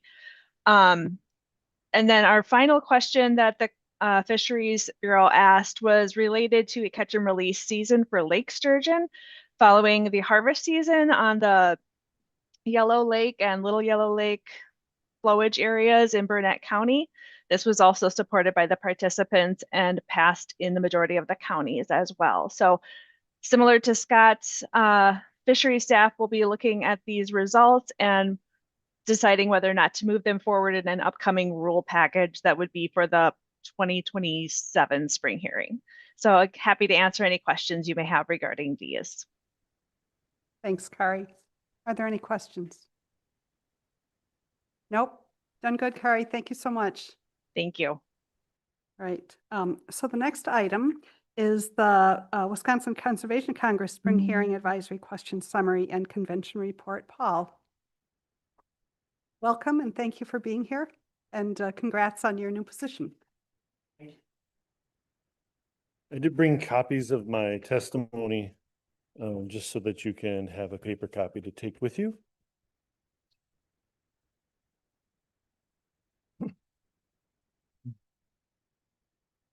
And before I start, I'd just like to thank you again for your support of the Conservation Congress, especially through the staff. Stephanie has been working out great. Sorry she can't be here with us today, but she's on a well-earned vacation. And of course, Scott Lumens, and also we have Kyle here. And we are looking forward to the prompt posting for the new coordinator position. I think that's great. It took us a little while to get that liaison position posted last time, but I'm looking forward to that as well. Thank you. Good morning, Chair Schmidt, Secretary Hyun, and Natural Resources Board members. It's a pleasure to come before you today as the chair of the Wisconsin Conservation Congress and review the business conducted by the Congress at our annual meeting. I thank you who made time for personal attendance at our convention. Our delegates are grateful for your presence as we finalize advice for your consideration as the most comprehensive conservation voice for the citizens of Wisconsin. The Wisconsin Conservation Congress convened for its 92nd annual convention in Green Bay. Our statewide delegation voted on all statewide conventions from the spring hearings and also one county resolution from 2026, which was advanced to the floor of the convention. The Wisconsin Conservation Congress went through those resolutions, and you can see that the NRB presented 11 questions for the spring hearings. The county majority supported 8, and the Conservation Congress did as well in line. The DNR presented 11 questions for the spring hearings, and the county majority supported 10. The Conservation Congress only supported 9. Our divergence was on extending bow hunting of deer to January 31st for the farmland zone. The WCC did advance a question last year, which supported consideration independent of the holiday hunt. This year's question from the DNR was for blanket application, not to just be by county. The WCC wishes discretion to remain with each CDAC and supports their agency in decision-making. Our CDACs also look forward to the DNR facilitating the county review process, which is due every 3 years and is currently overdue. Of the 22 WCC questions, 1 did not have a county majority, and it was also rejected by our delegates at the convention. We present these 21 advanced resolutions as citizen advice for the NRB, DNR, and legislature as the wisdom and will of the public. Those are attached should be attached to the green sheet, but I did not see them in the one online. It was just the DLC representatives. So I'll make sure that that gets across to you. I do have just one paper copy today. If there's any specific questions you want to review, I'm able to discuss those. In addition, we considered and unanimously supported the many 2026 county resolutions which advocated for the continuance of the Knowles-Nelson Stewardship Program. After 30 years, concerns such as property maintenance, EMS coverage, and consideration of local zoning plans are documented and should be considered. With proven citizen support, we advocate for the program to improve and continue. On to the Youth Conservation Congress. This is the 14th year that we've had a Youth Conservation Congress. And again, we had a convention track specifically for them. YCC Coordinator Kyle Zentz has ensured the success of the program since 2019, and you will hear from her personally later today. For awards, we recognize the years of service certificates for delegates who have served 15 or more years, including 3 with over 50 years of service to the Wisconsin Conservation Congress. J. Michael Gould, John Pachowski are delegates since 1964, and Stephen Staver is a delegate since 1975. I didn't exist in 1975, just for context. For me, it's a monumental effort, and I can only hope that I'm as lucky as well. We also acknowledge the work of active or former delegates who recently passed away through memorial resolutions. Moving on to the induction into the Hall of Fame for the Wisconsin Conservation Congress, current or former delegates include Edgar Harvey Jr., Al Paul, and Al Phelan. Performance recognition by the WCC in 2026 is listed. I want to point out DNR staff Jennifer Malosh, Jake Dinar, and Oh, sorry, Jennifer is not a department staff. I was one off here. Warden Jake Dinar, Warden Megan Jensen, and then moving down to the other DNR staff, Marty Johnson and Margaret Stadig. Officer elections were held, and we elected district leadership council delegates from the 11 districts. I'd like to thank outgoing councilors for the contribution and this year's councilors for their continued effort and volunteerism. This year's district leadership council is in the green sheet, and I verified that before the meeting. Our executive committee is as follows. Kevin Smaby from La Crosse and Kevin Shanning from Bayfield are at-large members. Reed Kabalowski from Manitowoc County is our secretary. Michael Britton of Barron County is our vice chair, and I'm grateful to be elected as chairman for the year ahead. When you review our advice in the form of supported citizen resolutions, the executive committee is ready to coordinate any WCC support to implement these changes. Thank you for your effort and care in conserving our natural resources for the citizens of Wisconsin. Thank you. Are there questions for Paul? Yeah. Congratulations in your election and being Thank the you. chair. You've got a line here. The Wisconsin Conservation Congress wishes discretion to remain with each CDAC and supports their agency and decision-making. And this is the line. CDACs also look forward to the DNR facilitating the county review process due every 3 years. I'm not familiar with that. Can you explain what that is? Yeah, so every 3 years, we're tasked in the rulemaking portion, or I guess it's not rulemaking portion, but in the regulatory portion to set population targets, increase, decrease, or maintain, review the maps for the metro zone, and then also now anytime there's a split zone. And so we're overdue on that. I did confirm with the department that that's planned for this coming year, but absolutely our CDACs expect that to be completed and participate in that process. Okay. Not a review of the CDACs committee themselves as far as, how that's working and all that that could be, I suppose that could be part of it, huh? Correct. We also have the CDAC Oversight Committee, which meets annually, so that is coming up. And when the transition between the two interim managers happens here over the summer, looking forward to working with that next manager on the CDAC process for the year ahead. And the recommendations will come out of our Oversight Committee then for any enhancements or changes at that time. Excellent. Okay. Thank you very much. Any other questions? Thank you so much. Thank you. All right, the next item is the Wisconsin Youth Conservation Congress, past, present, and future. Paul, are you back up, or is this, I've got Paul, Rob, and Kyle. Kyle, are you? Oh, okay. Oh, excellent. Morning, Rob. Can you hear me okay? We sure can. Welcome. All right, good morning. I'm juggling between two monitors and two different computers right now. Good morning, Chair Schmidt, Secretary Hunt, and members of the board. I guess we're giving you a little update on where we're at today as far as the Youth Conservation Congress goes. So I'm going to give you a little bit of history of where we got to where we're at, and then Kyle's going to share all the wonderful information that she is doing with these kids for the last, since what, 6-8 years or so, or however long it's been. But anyway, back in 2009, it was then former Secretary of DNR and board member Preston Cole put a question on the spring hearing questionnaire as a board question to establish the YCC, the Youth Conservation Congress. That passed, and immediately after the convention, the board had charged the Congress to get this thing on, get it up and going. So we did that. The first, under Ed Harvey was the chairman from 2006 to 2010, or 2011, excuse me.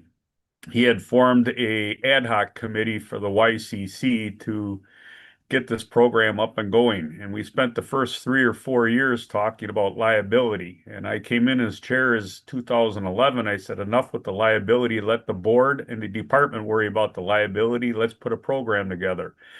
So in 2000, I believe it was 2013, Doug would probably remember when he was on the Congress, is when we established our first year as a YCC.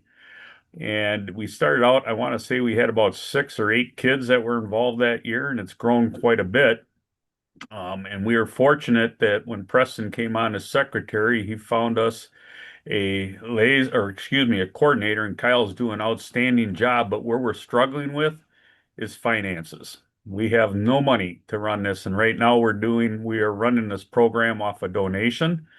We just got approval from legal that the Congress can hold a raffle, and our plans are to put together a raffle package that we will sell raffle tickets with an effort to collect money to help fund this program. But we're here today to share with you, and I had talked to former Chair Smith and Chair Schmidt as well to put an ad hoc committee together to discuss funding options. And I believe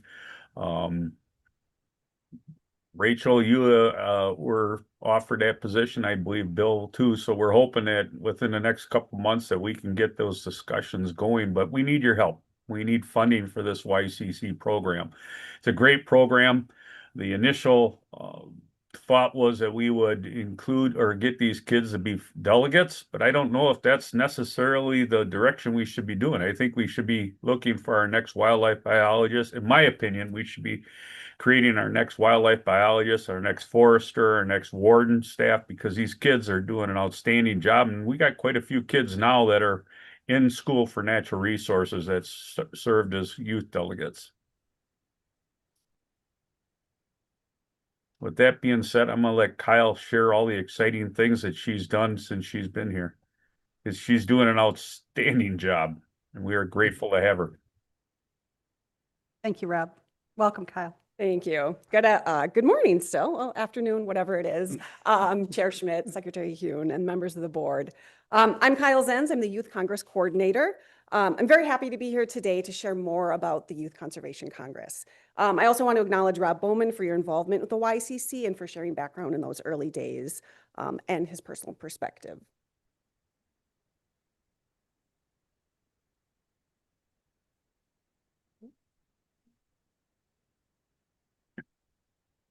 Oh, it's just slow. Wonderful. I want to start with this photo because when we speak of vision of the Conservation Congress, of the Youth Conservation Congress, sometimes we actually have a vision in our mind, an actual image. And I'd like to think that when the YCC was getting started, when it was in its infancy, some of the visionaries had a picture like this. One of youth alongside mentors, natural resource professionals, engaged in opportunities designed to learn about complex ecosystems and human dimensions of natural resource management. As a side note, this was last year during our summer program. It was a very, very hot day. We were in the Mississippi with wildlife biologist Brenda Kelly. We were looking for mussels in the river. We were learning about migratory birds. We did river shocking. It was an incredible day with so many people involved.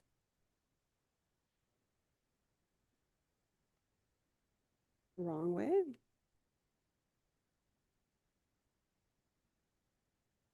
There we go. The idea of a vision involves bringing ideas into reality. I'm going to share a little bit more about the early vision and objectives of the YCC, including those documents that were created between 2009 and 2017. The first objective of the YCC when this was put together was that the YCC will teach youth delegates about natural resource management and careers through a variety of service learning opportunities throughout the year and all-day field days held in each DNR region. The second objective was to teach youth delegates about the process by which Wisconsin's natural resource policy is determined. The third objective and vision was to teach youth delegates about the role and history of the Wisconsin Conservation Congress, WCC, which is an acronym I'm going to use often today, as well as YCC, a statutorily created citizen advisory group. Just to note in this picture, shows a really cool generational connection. It's a grandfather in the middle with both of his grandsons who've been YCC delegates for a year. The fourth objective and vision of the YCC was to provide youth delegates with the opportunity to strengthen valuable transferable skills. The YCC facilitates opportunities for them to network with youth across the state, as well as DNR professionals and policymakers. With that initial vision kind of put together from many different people, it was time to start putting guidance documents into place. The YCC began to grow slowly. As Rob mentioned, youth delegates were kind of building little by little, but the need to develop future guidance was recommended. Many collaborators came together to develop content for a strategic plan. These contributors include YCC Oversight Committee members, Friends of the Conservation Congress, Kari Lee Zimmerman, who was the former liaison for the Congress. And all of this information was kind of pulled together, and a strategic plan was written by Mark LaBarbera, who's the Conservation Congress delegate and the president and founder of the Outdoor Heritage Education Center. He authored this first strategic plan document, which was written to serve the years of 2017 to 2025. The strategic plan laid out the importance of creating a YCC coordinator. In 2019, the DNR took on the responsibility of creating this LTE position, and this is where I joined the picture. I was hired in September of 2019 and have been thrilled to be in this position ever since. In addition to serving as the YCC coordinator in an LTE position, I also have operated my family's produce farm in La Crosse County for the last 20 years. So I stay busy for sure. In addition to getting our coordinator position established, it was necessary to collaborate with partners and embrace this strategic plan. There's a lot of people that needed to come together to make this plan work. The part of this plan was the YCC Oversight Committee. We had DNR support and DNR professionals helping to developing program and activities for the YCC. I've also partnered with DNR R3 staff to develop fishing, hunting, and trapping programs, as well as external partners to offer learn to hunt programs and other additional training opportunities. Through the strategic plan, some of the goals involved increasing youth participation and knowledge of the WCC, preparing mentors to train new, safe, and ethical hunters, investing in skill building for the conservation leaders of tomorrow, facilitating career development opportunities. I'm going to explain each of these in a little bit more detail. The strategic goal, A, increasing youth participation and knowledge. Since 2009, we've had 171 youth delegates who've engaged with the program in total. Currently, we have 57 active YCC delegates across the state of Wisconsin, and those represent 30 counties, which are highlighted in yellow there. We also have 28 active YCC alumni who have graduated high school and are under age of 25. We also have a mentor program, which matches YCC delegates with Conservation Congress delegates in their counties. They work on participation in WCC meetings, activities, and engagement with local organizations and additional experts. There are currently 25 active WCC mentors that support the YCC. Strategies to increase youth participation in the YCC include keeping expenses low, making learning fun, involving family members by inviting them along, creating and sharing promotional media featuring the YCC, and highlighting the many benefits of joining the YCC. I love to take photos. I'm always taking photos of our youth in action. So I'm sharing a few photos here that give you a glimpse into our programming. We encourage participation in service work, helping them understand the importance of volunteerism and working to protect the places and habitat that we love. The YCC provides opportunities to gain recognition, scholarship, and awards based on experiences, educational growth, and leadership gained as YCC delegates. Over time, YCC delegates build their confidence and their communication skills related to public media appearances and speaking up about conservation. The picture on the lower left highlights our monthly virtual gatherings. These topics are presented from a variety of natural resource professionals, DNR staff, outdoor skills expert, and in this case, one of our YCC delegates themselves. The photo on the lower left shows one of our YCC delegates talking about how she makes birch bark baskets with spruce stitching. So peer education is something that we encourage with our program. An emphasis on learning and improving outdoor skills is important. Obviously, skills related to hunting, fishing, and trapping are part of the YCC, but we also include programming relating to foraging, outdoor photography, paddling, knot tying for tree climbing, and a lot more. I think one of the most visible benefits that our youth enjoy is the opportunity to make new friendships and to connect. We've had many of them tell us that these are their people. They've met like-minded people that they haven't encountered in any of their classes or their school, and they find joy being together. The snapshot on the bottom right was captured at the U.S. Fish and Wildlife Center at the Genoa Fish Hatchery. Our youth delegates were able to learn about sturgeon rearing from hatchery staff, and they had the incredible opportunity to insert coded wire transmission tags in young sturgeon. This was a very cool opportunity. They were thrilled to do this opportunity. And also information gained from tracking these sturgeons will definitely have an impact decades down the road. Our second strategic goal is to help prepare mentors to train new safe and ethical hunters. The YCC makes a point to provide hunting, fishing, and trapping opportunities throughout the year and to encourage youth to participate in safety trainings and certification programs. The opportunities are taught by trained individuals who are invested in the future of the Wisconsin Conservation Congress. The YCC often collaborates with DNR staff, external partners, and local organizations whenever possible. Our YCC delegates are encouraged to take on leadership roles. Several of our YCC delegates have become junior hunter safety instructors within the Wisconsin Hunter Education Instruction Association. We're very proud about them going on to be mentors themselves. Each year, the Conservation Congress provides a bear tag and a guided hunting experience. The tag is awarded to the winner of an essay contest. This year, we are super excited that one of our YCC delegates himself won this tag. His essay described that he has a lack of experience related to hunting due to an absence of family or close friends that could provide this mentorship to him. So he feels very, very lucky to have gotten this. He's only been with our program for a year, and he has come to every single opportunity that we have had. He is just soaking up every experience he can get. Our YCC delegates learn new skills and gain confidence through Learn to Hunt programs. The photo on the right shows a partnership with the Friends of Poynette Game Farm. And we recently had one of our YCC alumni give comments back to us. And one of the things that she said was that while participating in this experience 5 years ago, it provided her a very fun experience, and it provided her the confidence to go bird hunting on her own in a natural environment. Ultimately, our goal is to spark interest with these youth, encouraging them to dig deeper into their knowledge. A main focus for the YCC is investing in skill building for the conservation leaders of tomorrow. This includes helping to create youth ambassadors, providing professional networking connections, enhancing and developing communication skills, and nurturing confidence with our YCC delegates. Just want to draw attention to one more picture of Brenda Kelly, who's a rock star in the Mississippi area.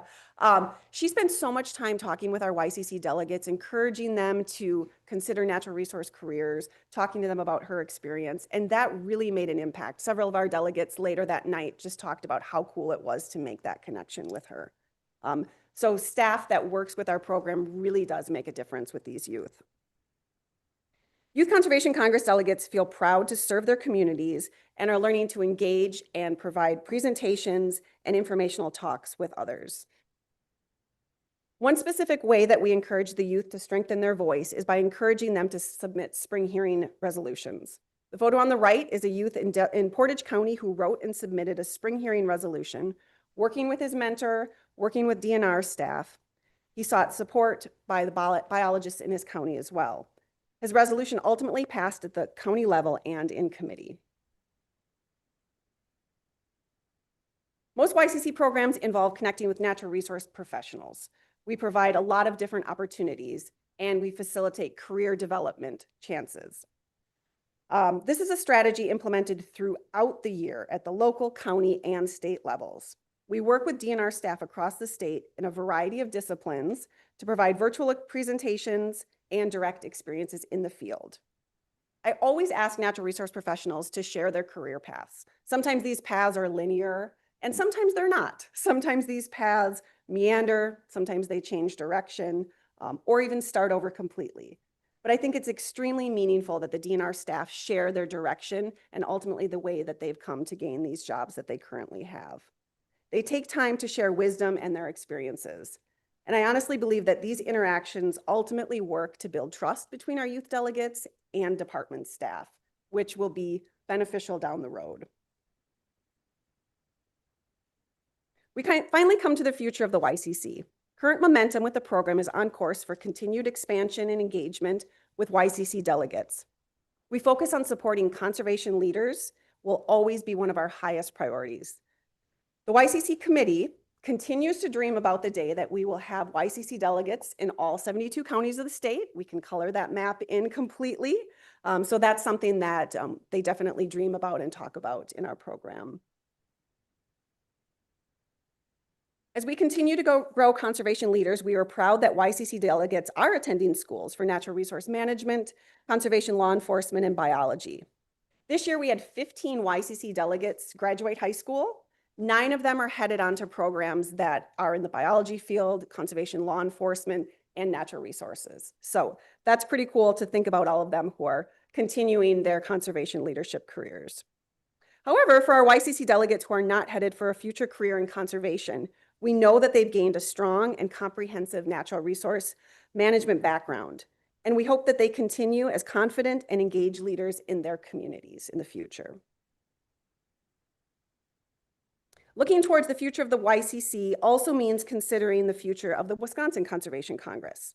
The YCC program is designed to provide students with a well-rounded conservation background and an understanding of the history of the Conservation Congress as well. Seems like a natural path, eventually encouraging youth delegates to run for seats on the Conservation Congress down the road.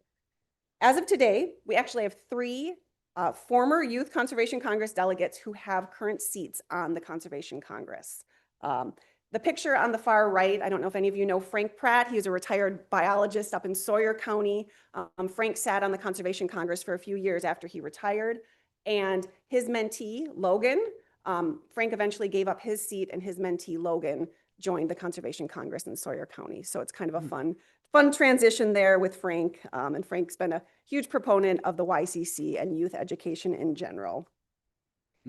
As we continue to look forward, the current YCC strategic plan, which was written to serve 2017 to 2025, will be updated. We will continue to work on that, as Rob mentioned, and Paul, and meet later this year to discuss a further timeline for that. As a YCC coordinator, I am most proud about the wide variety of experiences that we provide to these students. Incredible opportunities to get incredible experience in the field, and for our youth to understand ways that they can make a difference as individuals. Whether they go on to be a wildlife biologist in Wisconsin, or if they're working on enhancing wildlife and habitat in their own backyard, they will be making a difference. My biggest hope is that YCC delegates continue to build positive relationships, to grow their passion for the outdoors, and never stop learning. So when you think about the Youth Conservation Congress, I've shared a lot of information, I've shared a lot of pictures. I hope that you think about young people who are expanding the horizons and making connections with DNR staff, making connections with community members, their peers, their family, their friends, and they're providing positive experiences. They are making connections with government agencies on all levels, and ultimately they have a deep connection to the environment. These youth are truly incredible, and I'm very optimistic for their future. I'm very, very, very passionate about the Youth Conservation Congress. I talk about it all the time. I talk about how when I was in high school, I would have loved to be part of the program. So I truly thank you for listening today. I know that Paul wanted to say a couple things about the Conservation Congress's involvement with the YCC, and then I'll have opportunity to answer some questions if you have them.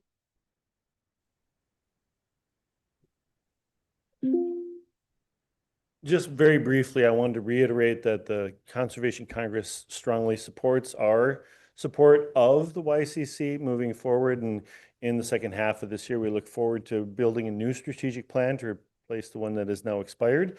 We welcome your participation in that, as well as helping determine the direction. So, and when you enter a strategic planning process, we shouldn't come with preconceived notions. That's why Rob has asked for your help, guidance, and input, and we would welcome you as part of that process as well. Absolutely, 100%. Thank you. Thank you. Excellent presentation, and congratulations for all of the work that all of you have done. It seems like it's paying off. Yeah, thank you very much. Are there questions? How do you do recruitment? Recruitment? Yeah. Yeah, that's a great question. We do in a lot of different ways. Probably our biggest recruitment is word of mouth and these youth sharing their experiences with friends and family and neighbors, and then having more youth recruit that way. We've done some programming with Office of Communication. We had an article in the Natural Resource magazine talking a little bit about our program, and directly from that article, we had at least 5 to 6 youth who joined because of that program. I often talk with teachers and school districts, a lot of different ways, but we can use help. We can use help to work on finding out ways to build the program, because that's what we hear of youth who join the program and love it. They say, I wish I would have learned about it sooner, or how come I don't know about this? So it's definitely an area that we are working to expand. Was there an age thing? Is there an age limit? Yeah, an age limit. That's a great question. So we technically don't have a minimum age limit. The program does work best for middle school to high school age students. And then our ending age is once seniors graduate from high school, they have until the end of the summer of September 1st to consider being still active YCC delegates. And then they can kind of opt into our alumni program if they're interested after that fact. Thanks. Great presentation. Yeah, thank you. If someone was listening and wanted to join or find out more, where would they go? Wonderful question. Yeah. So on the website, the YCC website has a page underneath the DNR. So if you go to the DNR website, type in Youth Conservation Congress, there's additional information about our program, some frequently asked questions, some of our newsletters, additional information, and then there is an application form there. But my contact information is also on that website, so I'd be happy to answer any emails or phone calls about the program. Thank you. Look forward to working with you. Yeah, thank you. Any other questions? Bill? Just a comment. Again, great presentation. Rob and I have talked about this, and he invited us in, and we've had some preliminary discussions, and we're gathering information, and we're excited and ready to go. Thank you. So it's just a matter of us putting the calendar together and getting to work on this, and hopefully that'll integrate nicely with your review of the strategic plan and the updates for that. Yes, definitely. It's good timing. Congratulations, a lot of success over the recent years. Yeah, it's truly a wonderful program, and I'm thrilled to be a part of it. So appreciate the opportunity to talk. Chair Would Schmidt, just ask- Yes, can Rob, I add a thank couple you. things? Can I add a couple? Absolutely. So when we brought in, we had, when I started doing the research back in 2010, 2011, there were 2 states that I really looked into, and that was Texas. Texas has a program called Texas Brigades, and then Pennsylvania. Pennsylvania's program is called Conservation Ambassadors. They're both wonderful programs in those states. And some of the information that's in our strategic plan, the initial strategic plan, is based off of those programs, those 2 programs there as well. But we have hurdles. We needed somebody to run this. Our current chair of the YCC Oversight Committee is Trent Ton. Trent Ton is a educator here in Racine County who was nominated for Educator of the Year by one of our wardens. And I immediately asked him to consider running for the Conservation Congress, and he did so the following year, and he took over the program for us. Preston brought in, we got Kyle as our coordinator, and I'll tell you, all these kids absolutely adore her. She is phenomenal with these kids. It's like they're her own. It's funny to watch her interact, at our convention. And she's so passionate for the kids. Every one of our mentors, every one of the members of our committee are passionate for this program, but we need the help. And I guess the help that I'm looking for is more a partnership with the board. This was the board's initiative back in 2009, and we need your help to help expand this. Kyle's hands are strapped. It hasn't been easy getting funding to her. We have some funding set aside, but we got to go through a lot of hoops in order to get her to get that to her so she has access to it. So if we could free that up, and the way I look at it is if we can hire certain programs through executive order, maybe we can find $15,000. Right now, I think Kyle figured out we need about $15,000, $15,000 to $16,000 a year to keep this program running. And after this year, I think we're out. So. Thanks, Rob. Appreciate that insight. And I'd like to know how you get kids engaged about a strategic plan. I'm just kidding. We ask them questions all the time. I'm always, anytime we have a program, I'm putting up these sticky notes on the wall and I'm like, what are your favorite things you've done? What are things you're looking for? So, it's not always sitting down to do formal stuff. It's like, many different sessions of engaging with them and finding out what makes them tick and what they want to do. Excellent. Chair Well, Schmidt? yes. Kyle, how formally are you connected with high schools? I mean, I was a high school teacher in Ozaukee County, and I can think of all these kids we had that were passionate biology, conservation kids. How are you formally connecting with the schools? Yeah, I've done some outreach with agriculture teachers, because in some schools, that's where natural resources kind of, get taught. I've worked with biology teachers. There was a time where I sent out mass emails to like so many different teachers across the state. I never got a lot of response back from those. So what I've worked on instead is trying to get the active delegates that we do have to work on talking with their schools and even asking them to present to local, like neighboring schools, asking our current Conservation Congress delegates to reach out to schools and teachers that they know. So trying to do word of mouth that way, but I am open to any other ideas to reach teachers.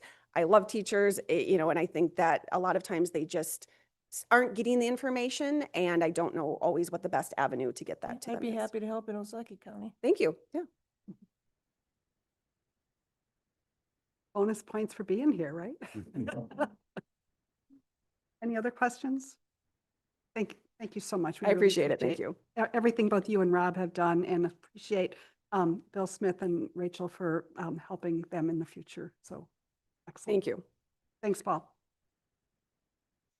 All right, moving on, Deputy Department Secretaries matters. Great, thanks, Robin. I've got a couple retirement recognitions. The first is for Bernie Michaud from Watershed Management of 14 years. Bernie began working with the department in 2013 as a review engineer in the CAFO program. Then in 2019, he was promoted to engineer supervisor. Bernie was well respected by his peers and the external partners he routinely worked with. One private engineer offered the following sentiment.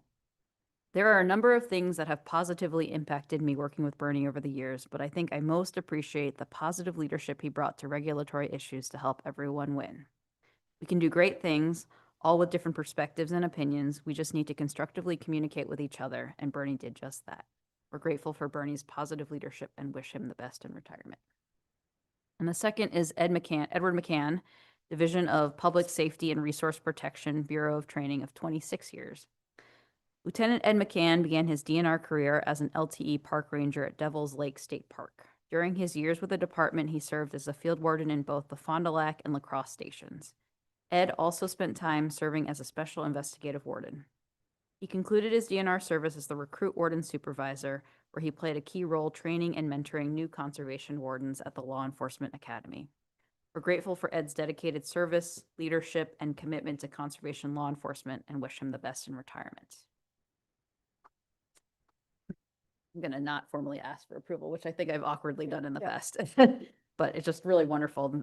Again, just a wealth of expertise that we have leaving the department, and there's some big shoes to fill, but really great service to the state and our mission.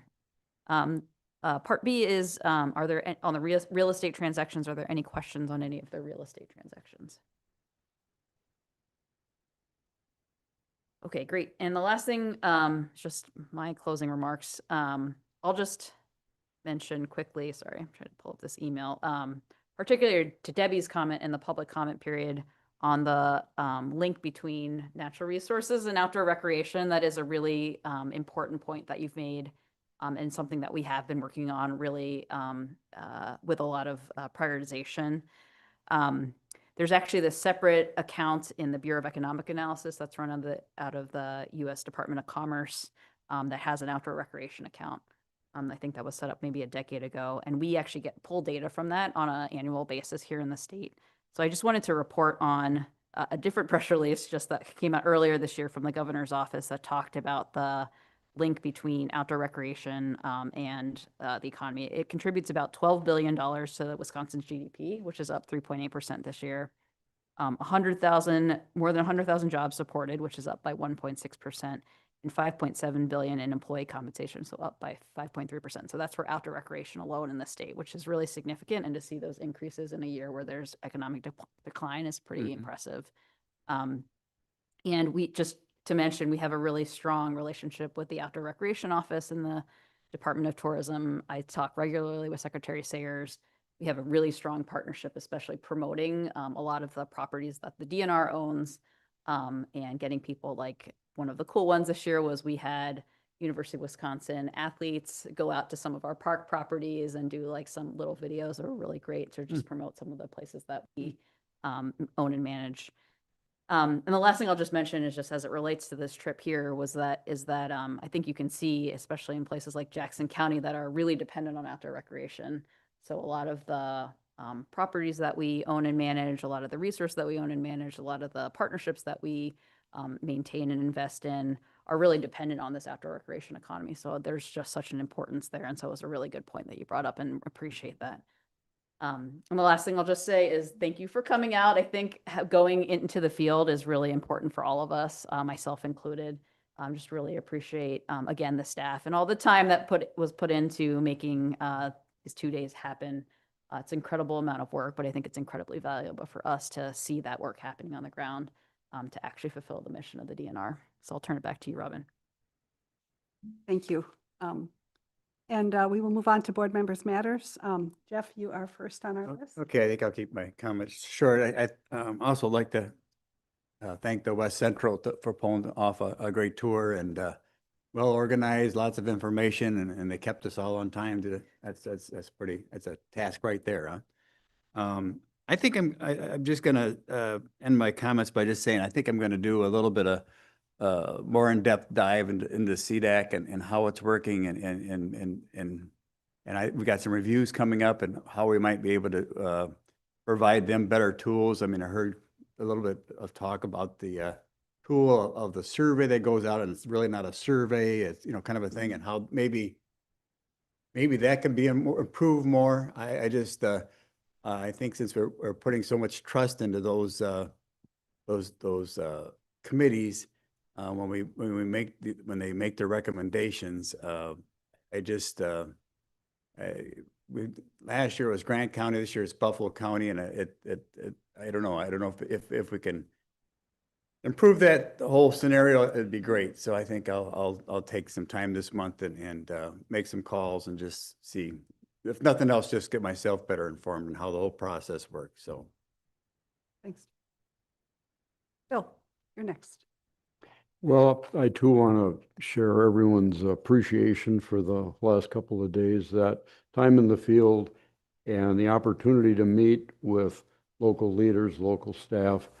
It's invaluable to put together a much stronger foundation to make decisions on conservation in the state. And I appreciate the extra effort and the work that goes into that. It's worth every minute, and thank you very much. With that, I think I just look forward and wish everybody to have a very pleasant few weeks here in the middle of the summer. And unless some emergency pops up, I'll look forward to seeing you all in August, and we'll be in the field again. Thank you. Thank you. Yep. Yes, thank you. As everyone has said, it was really interesting. And I'm an example of you're never too old to learn something new. And appreciate new things. I'm looking forward to working with you, Kyle, as an educator in Ozaukee County. The other thing I wanted to point out is Tom Stolp's comments from Ozaukee County, and when I read that they were going to put up these high-power transmission things that would be as large as the Statue of Liberty, going through these wild areas that, as he couples it with the Knowles Nelson issues that we have now that I don't know whether we're going to be renewing that or not, but a lot of money has gone into these areas to make these places where people can hike and watch nature, and now to cross is frightening. I would like to say too, as a a nerdy high school teacher. We have the 4th of July coming up. And I would like us to remember why we have the 4th of July. You know, it is because we are a wonderful country based on, you know, the founding fathers and the framers of the Constitution that said, you know, I'm gonna quote the Declaration of Independence because I'm a giant nerd, you know, that we hold these truths to be self-evident, that all men are created equal, and that we are endowed by our Creator with certain unalienable rights, that among these are life, liberty, and the pursuit of happiness. And so may we all have happiness when we celebrate on the 4th of July and vote on August 11th in the primary. Social studies teacher, mic out. Thanks, Deb. Rachel. Again, it was a great tour. It's really cool to have the opportunity to tour more and see more of our state natural areas, our state parks. Come back to that, but it was really impressive to see the Ho Chunk District 1 Community Center and have dinner last night with the Ho Chunk president. You can definitely see his care and compassion and knowledge of the community and their needs. So that was super inspiring. And, you know, that mindset of the 7 generations and that, you know, and I guess one of the other persons said the Doug Duran, where, you know, I always say it's, you know, the land was here before us, they'll be here after us. It's up to us to be stewards for a brief period of its time. And that also brings back to some of these, you know, big energy developments, and just want to encourage people to go to their local meetings and think for the future and not short-term economic development. And just whether it's CDEC meetings or township meetings or county planning and zoning meetings, you know, a lot of the stuff that ends up coming before us in the open forum could also be discussed at those local meetings as well. And also advocating for funding for your county conservation staff, funding for the department can all be done there. What else did I have?